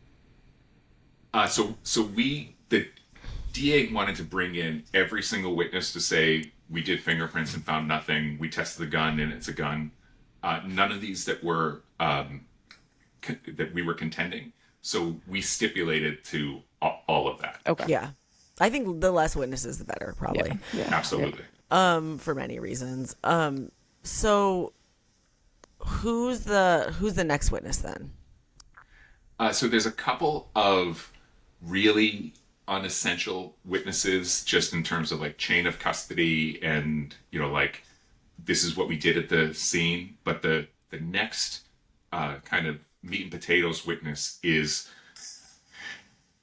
the police officer that had his gun stolen. Oh, that's like a big faux pas, right? In the police world, to have your gun stolen. It's not looked upon kindly. So he basically he's like the nerd of the police force now because he got his gun stolen. Yeah, how does that go down? So he's not paying attention. Just gets out of your holster or what? So he's an firearm safety course instructor. Oh, so no. Even worse. So he brings these guns to the to a range or to a club in order to have people do test fires and to go through the course. He lost track of his bag or one of the bags, and I think it was 2 guns were missing when he pulled it out of his safe for his next class and was like, "Where's the other two guns?" So he was a firearms instructor, now probably on desk duty. That gives desk duty, yeah. So the interesting thing is, so he was doing that privately. Yes, he's definitely not like a firearms officer in the Lawrence Police Department. Yeah. But it just so happened he was a police officer that happened to get his gun stolen when he was there. It wasn't taken in the course of his duty. Like, he was teaching people, like Andy, when he turns 21, can take the firearm safety course. Which you will. That's that's actually not as bad as like bad. In the line of duty. Someone just takes it off your holster. You're just like not, you're just like not paying attention. Yeah, that's bad. Okay, so it's like registered to him pretty much as a private citizen. Correct. Got it. Okay, cool. We'll stop making fun of him then. That's fine. We can. We'll lay off. We've all been instructing a gun course and put our bag down and had a who among us? Blacksmithing. Who hasn't? We can still make fun of him because good. Phew. I love making fun of people. He had one job from the prosecutor's perspective.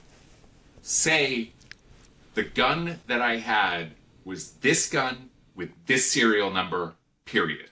Oh no. And they're like, what's the serial number? And he's like, I don't know.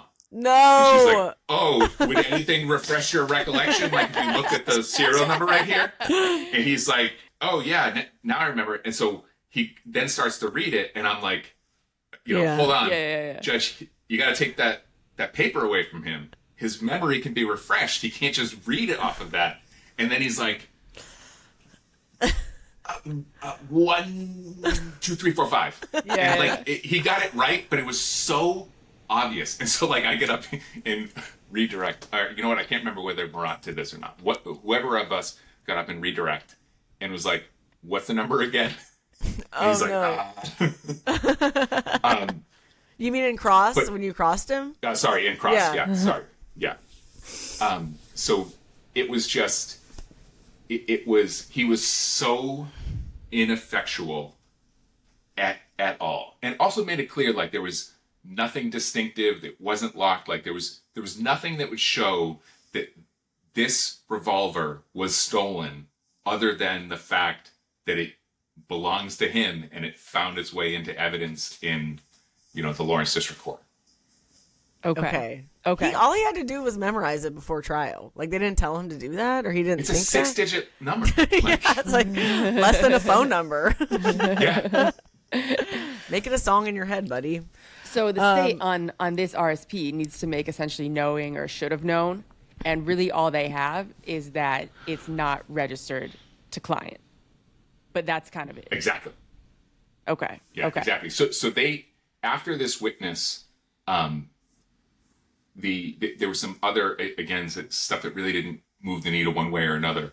But this is their only witness on the receiving stolen portion part of it. And the state gets directed out, and the judge enters a finding of not guilty before we get to, closing arguments on this particular charge. In your motion for acquittal? Yes. Okay. Good. Yeah, that sounded Rule 29 here, whatever. Yeah, motion for acquittal. Yeah. Okay.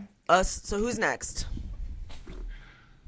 So in terms of their actual witnesses, that's basically it. It's those 4 officers, because we stipulated to what was done and what wasn't done, and agreed that the gun. Oh, they for instance, they brought in a person from the Department of Criminal Justice Information Systems to say we ran Andy's name and date of birth through our records, and he doesn't have a license. And that no one his age would have a license, because, like mentioned earlier, it's now an element of the offense that they have to prove a lack of license in order to go forward on the carry. Okay. We can only talk. We only have to talk about the relevant witnesses. We don't need to go into the ticky-tacky people too much if you don't want to. That's it for relevant witnesses. And now, what theory of defense is emerging as stronger? So we break at this point when we do we call it a motion for required finding, but the motion for acquittal. And we're also asking for jury instructions. We're asking the judge to instruct on necessity. And the judge says, absolutely not. You don't have it. You can argue it. I'm not prohibiting you from advancing this affirmative defense, but I am not instructing on it. I don't think you have it. I don't think it's a legitimate legal basis. And so, do what you want. But he basically is it's not the right defense. And by the way, I'm not convinced this is a stupid defense. Oh, yeah. was the kind of sense he gave us. Did But he's you telling get... you can. Sorry, Dallas. Go ahead. I was just going to ask, we didn't really talk, but did you get that data information in through the other officers?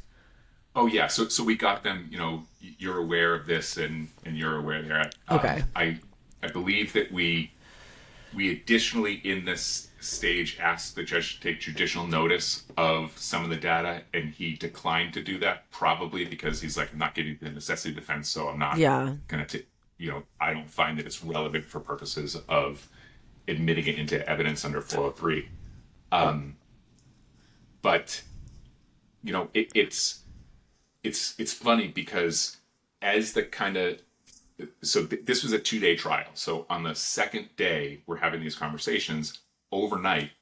Oh my God, I completely forgot. Overnight in the middle of the trial, Randy leaves the courthouse. Sorry. Who's Randy? Overnight, Andy leaves the courthouse. Oh. Yeah. Good one. That's why we're not live. Wait, Nikkei, you didn't hear the first Randy slip? This is not the first Randy slip Oh, no, of the I didn't episode.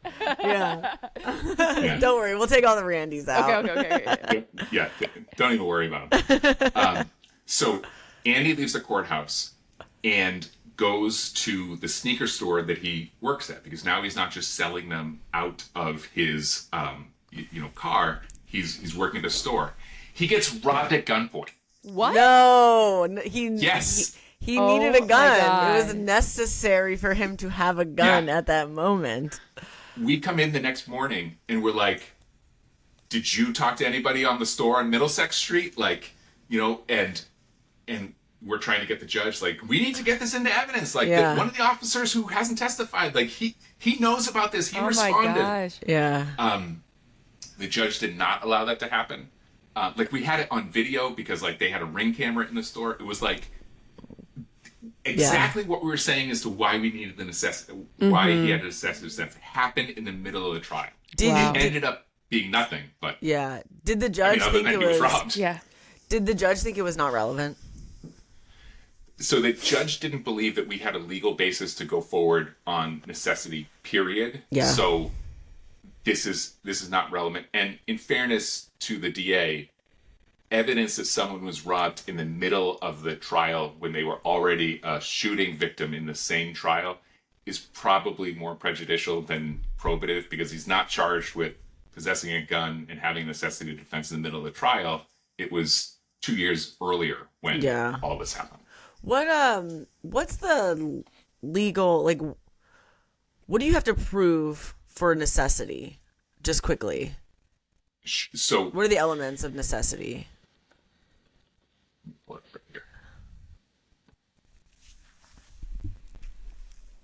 And then what's the burden also? So whenever you raise an affirmative defense, it's the proponent's burden in order to produce it by a preponderance. But then, as with everything else, the DA has to disprove it beyond a reasonable doubt. And so in order to prove that, they have to say that to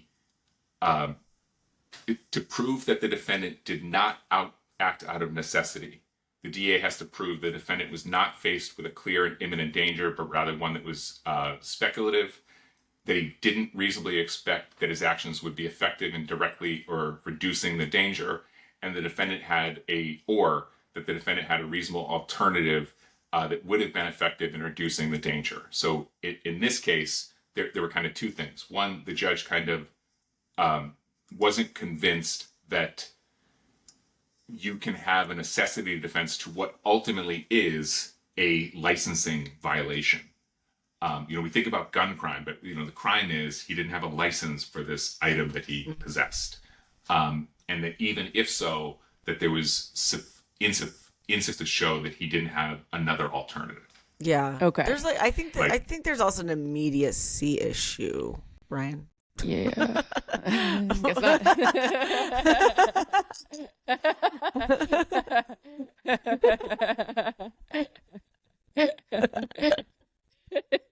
It was probably a dumb thing.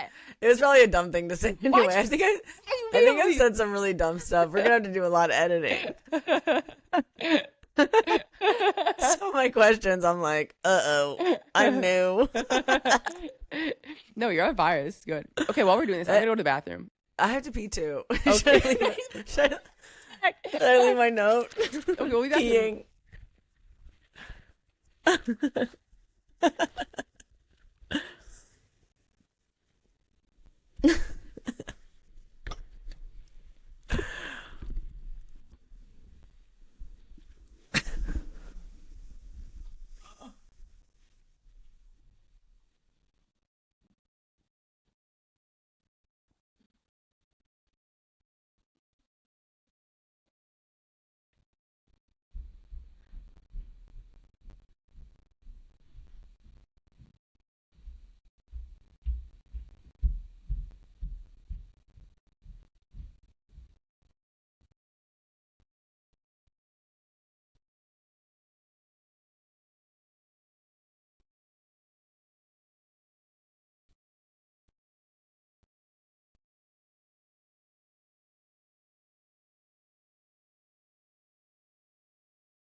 Jesus.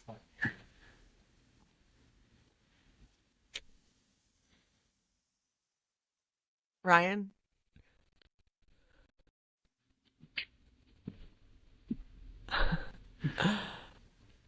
Hey. We took the opportunity. We took the opportunity. I could hear everything you were saying. I just it looks like I got kicked out when I slammed my hand on the table. I must have upset some sort of setup. You got too passionate. Yeah. Yeah. That was funny. I was like, Ryan, where'd you go? Yeah, so I thought you guys could still hear me, so I'm talking to you, and then also when Kay was like, he's not going to be here when we come back. I'm like, what are you talking about? You're like, I'm here. Did you put your note up? No, I didn't put my note up. I had a note earlier because I was like by myself for a minute, and I had this note because I got a coffee that says, getting a coffee. When you But dropped no one was off, here when I and got then back. we left, we were like, he's going to come back and we won't be here. You probably talked about this. Yeah, already. but McKay, he was there the whole time. He could hear us the whole time. And he's like, what do Yeah. you mean, come back? Like, what do you mean I'm not going to be here? I'm sitting right here. Yeah. I was like, I don't know what happened to my camera, but I'm here. What a sick purgatory.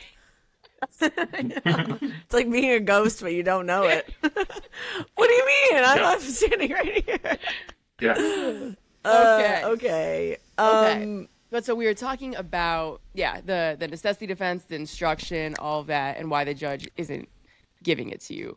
And then Dallas made a comment about that is also kind of a speculative. It's like it's like an issue as well. immediacy issue, like carrying a gun in case something happens versus like, thwarting an evil that's happening right now. And Brian, you had Yes. mentioned that this argument is, for the case law that exists for you guys, is kind of a stretch because the case law that you have sounds like it's when you take someone's gun if you don't have a license, but it's like a live self-defense interaction. It absolutely. Like the momentary possession of a gun, if it's a necessity, it to avoid danger, it cannot be criminalized. But there's no necessity exception to getting a license. Okay. Yeah. Okay. Bummer. And so you hadn't litigated that pre-trial. You were just going to raise it in the moment once you had tried to proffer essentially the elements, and the judge is saying you're not getting the instruction. Yeah. So we raised it at the beginning. The judge expressed some skepticism, which also did inform how much we pushed or didn't push throughout everything. But then was clear, like we still had enough evidence that if we wanted to, we could have argued necessity to the jury. But we made the strategic decision to abandon that and go all in on whether or not he was admitting it was truthful. Okay. Okay. And the judge, he did say, though, he said, you can argue it, but I'm not giving you an instruction. Did he mean like nullification wise, or what did he mean by that? So there's some good law for defense lawyers here. A lot of it centers around omissions in police investigations, which we call a Bowden defense. And it basically says, like, a judge doesn't always have to, if a judge doesn't believe that there's sufficient evidence, a judge doesn't always have to instruct the jury on a particular defense. But except in rare circumstances, it's improper for a judge to prevent an otherwise available defense from being argued to the jury. Okay. So, for instance, I think we actually got a Bowden instruction, which is really rare in Massachusetts courts, which is basically the police, you heard evidence that the police should have done certain things that weren't done. The fact that these tests weren't done can, in and of itself, cause you to have reasonable doubt as to whether the government has sustained its burden. And that's permissible to argue whether a judge gives the instruction or not, but judges don't have to give an instruction, even if asked and even if the evidence permits it. Okay. So now you're thinking you're going to do you're going to switch over to the, he's lying defense, basically. So in your crosses of the witnesses, you did get out, like, he was with someone else. It wasn't his car. Did you get out that his mom doesn't have a license? Like, how do you get that out? Did they know that? So I got out the fact that through the witness about whether, running the background check of whether he had a license to carry, that, you never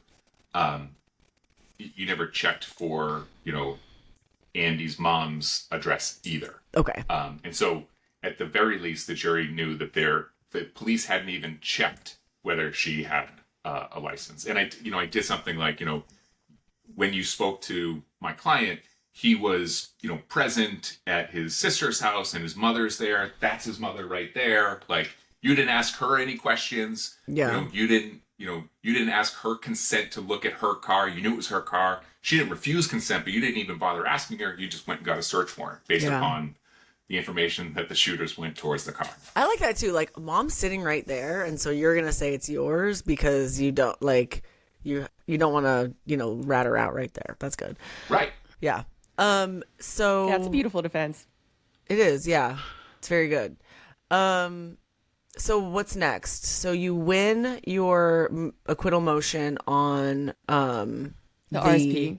The RSP because there's not enough, and it's denied on the other two. Yes, correct. Okay, and so then now we're into closings. Okay, so state closes first. How's client doing at this point? Well, also, did client? I'll back way up. Did client ever consider testifying?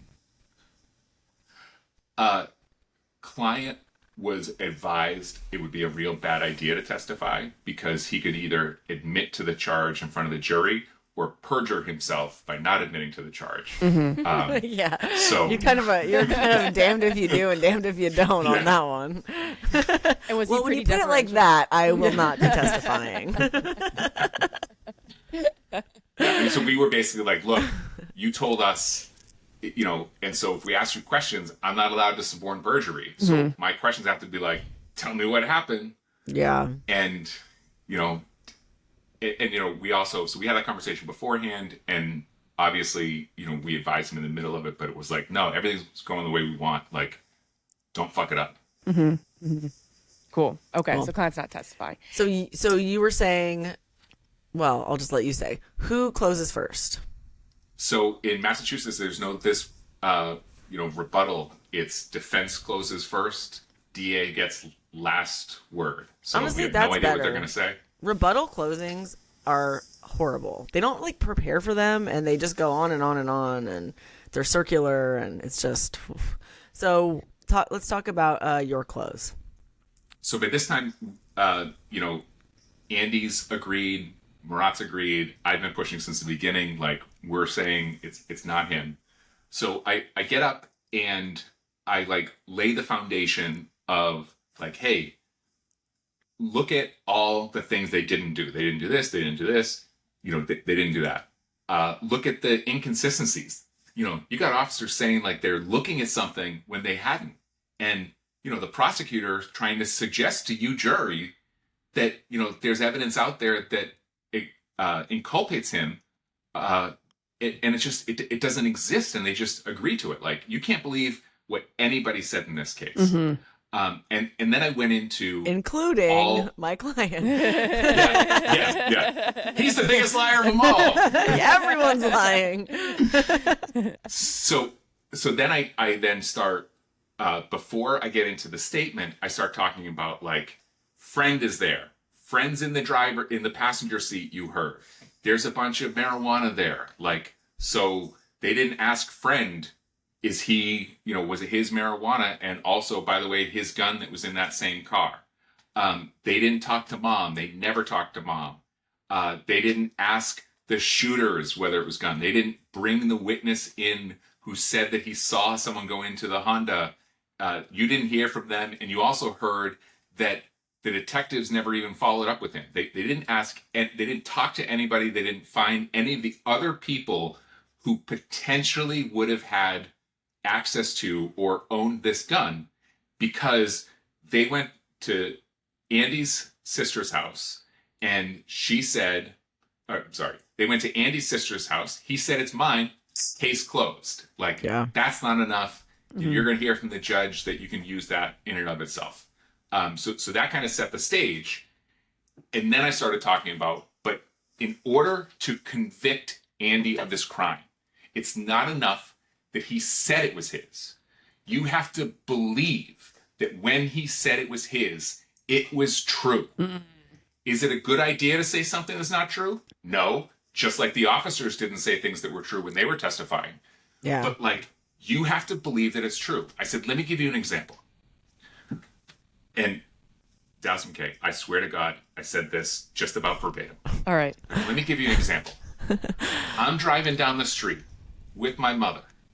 We get pulled over by the police.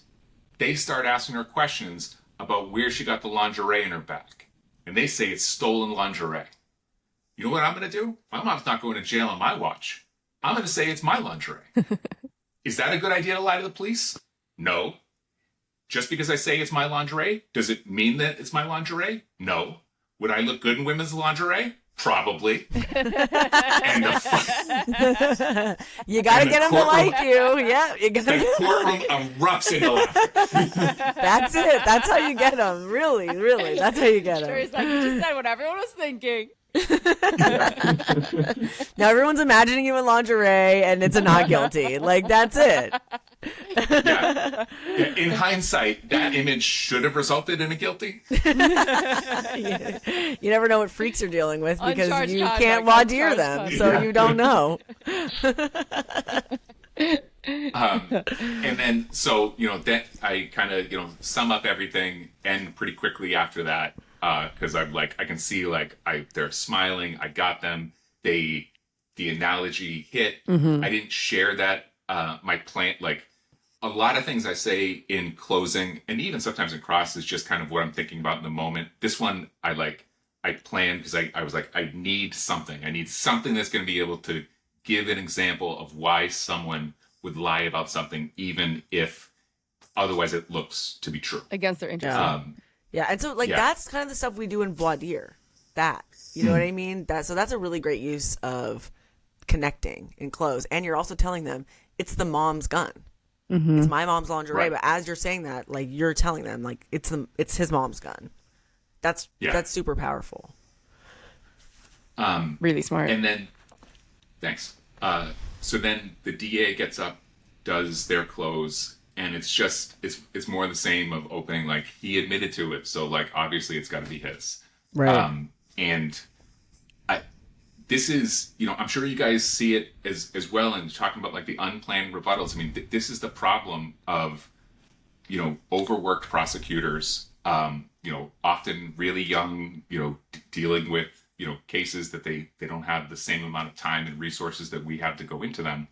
I mean, I guess from some of the people on the pod, it sounds like they've got more than enough time to violate people's rights. So maybe I'm wrong there. That's take a lot of time, actually. It sounds they like. find a way. Yeah. They find the time. Yeah. But that they had been focusing on this necessity defense from the beginning of the trial, and they did not see or expect that we were going to shift gears, and they did nothing to adapt to that. Right. That argument. Like suggesting that, if you saw me in women's lingerie, it would be clear that it wasn't mine. Like that would have been a fantastic response to my analogy that would have, achieved the same exact result. But instead they just had kind of a vanilla argument, and that was it. We went into, the judge gave his instructions. I also think that's like a personality thing too. I think some people just are not quick enough. They, some people are super witty. I can tell that you're like a quick-witted person. You're funny. And that I think translates into thinking on your feet really well and being able to connect even though you haven't prepared it or you didn't expect it. And I think that some lawyers, or a lot of lawyers, they're type A, they're book people. They just don't have the charisma and the personality to like adapt like that. And so I think as a trial attorney, it's a big skill, and I don't know that it can be taught really. And I do think it's a difference in the professions too, because we talk about this sometimes, how being a prosecutor and being a defense attorney, they're not equal and opposite professions or goals or even ethical responsibilities. They're kind of different things entirely. And our profession, it's much more creative in how we protect our clients and what it means to defend a client and protect them in different situations. But yeah, we do have the opportunity to be much more just creative. And yeah, when it's so live and hits home and completely shifts the trajectory of the trial, I know a couple, but I don't know a lot of prosecutors who can respond to it. Yeah. Yeah. And except for you as a prosecutor, you probably could have. But... Yeah. glad you're on the good side now. Yeah. You know what? So, Right. Yeah. You know what? I'm going to come back to this when you ask me the ultimate question at the end. Exactly the point that you're talking about. Okay. There's one other question that I had about your close. You said that the judge will instruct you that his confession is not enough. Did you say that? Or did I mishear that? The judge will instruct you that that's not enough. Did I misconstrue that? I think he said that sentence minus the judge will instruct you. I think Ryan said it is not enough that he said he did it. You have to believe that that's true. Yeah, I heard the judge instruction somewhere in there, but I could be wrong. If I did say that, if you could please cut that part out. Yes. Because the judge did not and would not. The judge will instruct you that he is not guilty.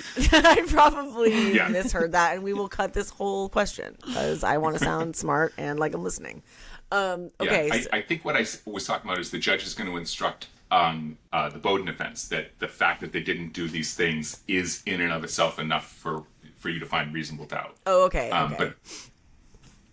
But then, I definitely said my belief on what the evidence was. I heard that part. I just wasn't clear. Okay. So then great. the judge gives his instructions, which doesn't include that a confession is not enough. And then the jury has it. So how's Klein doing? Client is feeling nervous, but still, like it is what it is. Like now he's starting to ask questions like, so do I go in right away? Do I have to come back? Yeah. Like, what's going to happen? The reality is like sinking in. That's kind of hard to be witness to, I think, for us. Yeah. Yeah. Yeah.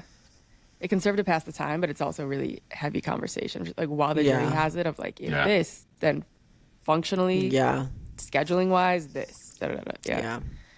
Yeah. How long do they have it? Did they have any questions? No questions. They had it for about 15 minutes. What? Whoa. I mean, how did they even pick a foreman in that time? They didn't. They were just like, not everyone not guilty. All right, let's go back out there. So the judge picks a foreman, the judge picks the alternates, Like, and does no all one that. has So- autonomy in The these judge states. picks the foreman. He's just like you. Based Yeah. on what? He's like, eeny, meeny, miny, mo. You're good. So it depends on the judge. A lot of judges will pick based upon whether someone, was paying attention or seems to be like conscientious. But there are judges that like, I think that person's going to find the person guilty. Yeah. So foreman. I think That's it's crazy. a really That proud- feels like some type of violation. It does. I think one of yeah. the most important things a jury does is democratically elect their kind of leader. Yeah. I agree. Because there's a dynamic. I feel like juries are like a living, breathing organism that the judges are not privy to. Yeah, and it's I gotta believe that it's on some level empowering to people who are more critical of the situation or what the state's saying, that they had a say in who is leading the discussion. If of all the powers in the courtroom, another power is who is in charge of this discussion. If you're more inclined to hold out on something, I feel like that has to be a silencing force. And I don't have any data on it, but I'm just saying. Okay, so judge says What ends up in go on. Well, what ends up in practice is a lot of times, like, I don't know if you guys get it. We get jurors that fall asleep all the time. I've never seen that, but I don't have like long, lengthy murder trials like you do, where there's probably a lot of like really monotonous evidence. So you would be surprised. It's the small, stupid cases where they fall asleep, as opposed to like, a week-long murder where they're like, oh man, this is interesting. Yeah. But so we end up like on many different occasions been like, everyone's agreed that person's going to be the random alternate. And so sometimes it's a way to like, in the case that Marat talked on the pod about Wilson Martell, the judge picked the only person of color as the foreperson, like immediately at the onset of the trial. Like there's no way this person's getting kicked off of this jury. Yeah. Okay. So there's power. So in it. people don't know if they're the alternate until the end of No. the trial. Okay. Yeah, their thought process, or the judiciary's thought process is everyone's going to be equally engaged. Yeah. Because you don't know whether you're going to be the alternate. Yeah. Yeah. So they have it for about 15 minutes. What do you guys? You're just chilling for the 15 minutes. Do you go back to your office, or it's really not enough time to do anything, right? Yeah, so it was at like, they went out at like 3:45, something like that. They were going to be leaving at 4:20 anyways. And so we just kind of stayed in the area because we, if they didn't come back right away, we were going to be leaving shortly anyways. So, the DA went down to their office because they have an office inside of the courthouse. We just kind of hung out for a little bit, talked to the client until court officer said we got a verdict. Okay. And then, so when the court officer said you have a verdict, what are you feeling in that moment? So for me, I'm like, got it. Like, this is, Yeah. there's no way they could convict him after those arguments and that facts, without that quick. Yeah. If it Okay, is, okay. we were doomed before we started. It is hard to read the tea leaves with like time, and you're like, oh, like it's only been this amount of time, or they didn't look at you, or whatever it is. But I think with like 15 minutes, that is like really, really short. So I kind of agree that I would be feeling, I don't know, maybe confident. It's hard too, though, and I wasn't there. But if a confession case with 15 minutes is Right. any part of you, They're just like, it's because it's so straightforward. So I have to say, like, at that point, I'm still on this like adrenaline high because I've just like made everybody laugh. I'm like, Yeah. I killed that closing. I didn't get killed in the prosecutor's closing. Like, I'm feeling really good. So I'm just oozing with confidence at that Yeah. time. Yeah, you Now, just have the obviously, courtroom. as I'm sure you've like fully drank the Kool-Aid. Yeah. Yeah. I am mistakenly thinking that I'm awesome at this job. And so I'm like, okay. Now, granted, once the jurors start filing in, that's when terror. Yeah. Yeah, it gets real. Yeah. Yeah, you're like, Yeah, and wait, I'm wait, you're am like, I as "You're gonna amazing? quit it." Was And that then joke you're like, good? "Oh." Were they laughing? Was it a groan? What's happening? Yeah. Did I misread the room? Yeah. Why did I do that? Yeah, like lingerie. No, stupid. What is your client feeling when you get the verdict? So he is. So as they're reading the verdict, but also throughout the trial. So I go to my clients at the beginning of every trial. I don't tell them this until the actual, like, as we're sitting the jury. When the jury comes out, I put my arm on their shoulder. I lean into them real close, like invading their personal space. And I said, I apologize in advance for this level of, touching you. I'm going to do it throughout the trial because I want the jury to know I'm not afraid of you. You and I are close. So, like, please excuse me, but I'm going to be invading your bubble the entire trial. Mm-hmm. It's humanizing. So, and it continues throughout that, so, like, I put him, I grab him, I'm a tall guy. So, I grab him, put him over here. Yeah. And, he's like very nervous, but stoic as he's been throughout the entire case. Okay. And so the jury's filing in, the terror's come seeping through. And then what happens? Take us through that moment. So the jury has, they put the verdict slip in an unsealed envelope. That gets given to the judge. The judge reads it. They're like, that I think has to be the hardest job of any judge, is to read a verdict and not show what it is on your face. Yeah. That time. It gets brought back to the foreperson. The clerk, asks, you, the members of the jury, having duly deliberated, as to count one, charging carrying a firearm without a license, is the defendant guilty or not guilty? And they say not guilty, and then it's just like a wash of emotions. So we've already won count 3. Count 2, even if they found him guilty, he can't be guilty as a matter of law. So that's just going to go away. Over. So you won. At that moment, you win. Okay. But were you not guilty on count 2? Yeah, they found him not guilty. Yeah. Okay. Nice. Okay. So it's and a how full does client win. react? The client is just like, his arms go down. He sighs with relief.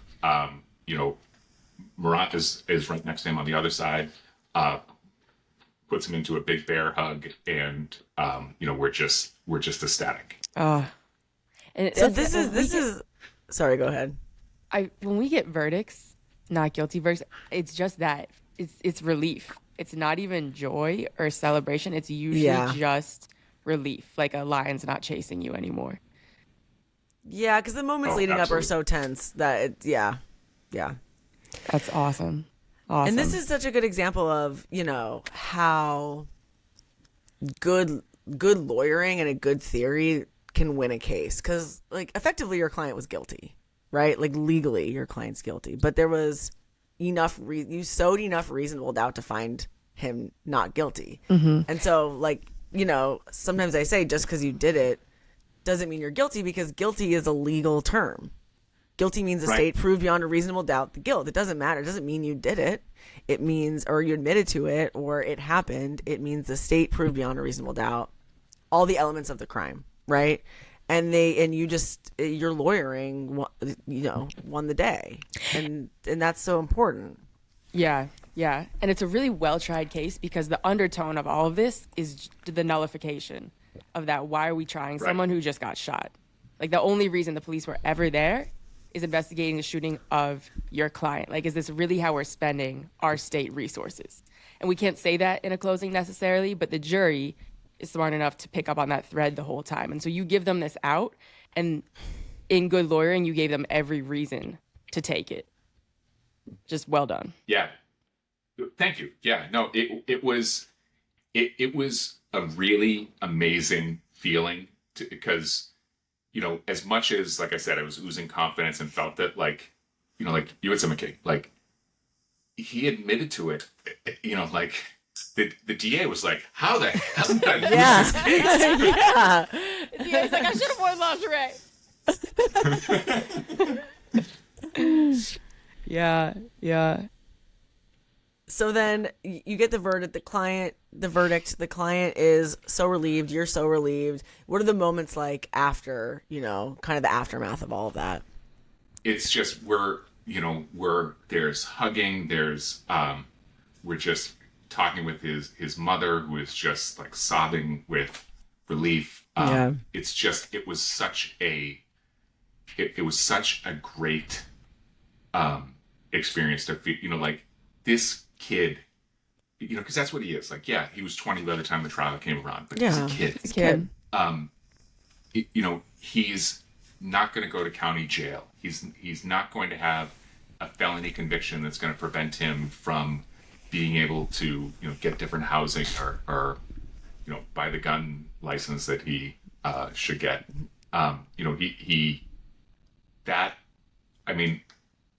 job is full of ups and downs, but being able to say, like, okay, whether they did it or not, this person's life is not going to be negatively affected anymore it's fantastic. Right. Yeah. Yeah. Yeah. Yeah. And it doesn't matter whether they did it or not, right? That's not what we're here to do. We're here to just make the state, prove it. The fight. Yeah. It's funny when people ask me, like, how can I do this work? It's like, I don't advocate for a crime. Yeah. It's government against accountability. Domestic violence as much as everyone else. Right. Yeah, exactly. It's government accountability, Mm-hmm. and you're helping people along the way. Yeah. But they got to prove it. It's a case-by-case audit that makes people more honest at large. Mm. And I think with that, approach, you become a better trial attorney because you will try more cases. Because I think a worse attorney or a lesser attorney would have just said, listen, buddy, like, you're cooked. We got nothing. You confessed and you didn't do that. And so I think that's great. Your client got his day and he was acquitted. Amazing. Yeah, it's a great win. Have you followed up with him at all? Do you know where he's at now? Sorry, real quick. Did you talk to the jury? Oh, yeah, I forgot about that. No, so the jury has to come and talk to us, and they rarely do. Okay. We're not permitted to go back and seek them out ourselves. So every once in a while, I'll get like an email or something from a juror, but very rarely do we get that feedback. The judge goes back and talks to them, and often will give us kind of the lay of the land about what happened. And what I heard from the grapevine was, that the jury just thought this was a waste of time. Yeah. Yeah, good. Which, that's you. That's good lawyering. Because, you gave them an out for something you told that them that it was a waste of time. Shouldn't have been the reason anyone was ever there. Yeah. Yeah. Yeah. Okay, cool. Yeah. Yeah. And how's client since? So he ran into a little blip shortly after, but he worked that out. It was fine. Something having nothing to do with this. He remains, out, doing great. As he is, he was able to move on from this. Mm-hmm. Good. Great. Good work. Great. All right. Thank you for All sharing. right. That was a great not guilty. Great win. Great win. And now leads us to... Yes, the portion of our program where we ask our guests the ultimate question. Why did you want to become a defense attorney? So as I mentioned before, I was a prosecutor. I know, so like I went to law school. I thought I was going to do trusts and estates. I took an internship at the DA's office, and I was like, I could talk for a living. This is awesome. I'm gonna be a trial lawyer. And I enjoyed it. I have now seen from looking at the outside that I was terrible at it. Because I'd be like, yeah, I'm not going to try to like overload the evidence on you. Like, let's try to be reasonable. Like I just did what I thought was fair, because that's the prosecutor's job is not to get convictions. It is a mandate in order to see that justice is done. Mm-hmm. So if I didn't think that justice was being done, I didn't do it. Yeah, but you're like one of the few people, one of the few prosecutors who like either knows that or just follows that or whatever. So that's, and for us, that's a good prosecutor. For them, probably not a good employee. So I was not aware that other people weren't doing it until I go in and like ask as a defense attorney and go in and see some of the people like I went to law school with and used to work with, like, can you do X, Y, Z? They'd be like, no, I'll lose my job. Be like, No, you won't. Believe me, you won't. Like, I know someone who didn't. But so I tried a robbery case as a prosecutor, and during that case, in this old courthouse that has since shut down, the prosecutor is right in front of the judge's bench, and then the defense table is right behind. So I could hear all the conversations with his attorney and the client throughout the trial. And he's really funny and just seemed very charismatic, didn't seem like a bad guy. And so as we're waiting for the verdict, I was talking to this attorney and another attorney who happens to be her brother, but it had nothing to do with it. And I said, my least favorite part of a trial is sentencing. And they're like, why? I was like, well, because once you get through a trial, like, you know so much about the other person. Like, who am I to say, like, you should go to jail for this amount of time? Like, yeah. I'm just a, regular white guy. Like, I don't have any say here. Right. You actually have empathy. So at the time, I didn't realize that was not a common belief held amongst my peers. And that her brother reached out to me afterwards and said, we have this availability to essentially become an independent contractor for the state by taking these cases if you were interested in this. And the circumstances of my life at the time were that I was. And so I tried it, and I absolutely fell in love. Helping people on their worst day, being a voice for people who have their voices silenced repeatedly, is just, I have so much fun at what I do, and it's so rewarding. Being able to help Andy is just one example of, I can't imagine any other job where you get people giving you tearful hugs, thanking you for what you did as much as we do in our work. Mm-hmm. Yeah. Mm-hmm. It's really rewarding. I agree. Yeah. I agree. Yeah. Yeah. Well, welcome to the defense bar. We're glad you came through. Yeah, we're glad you made it.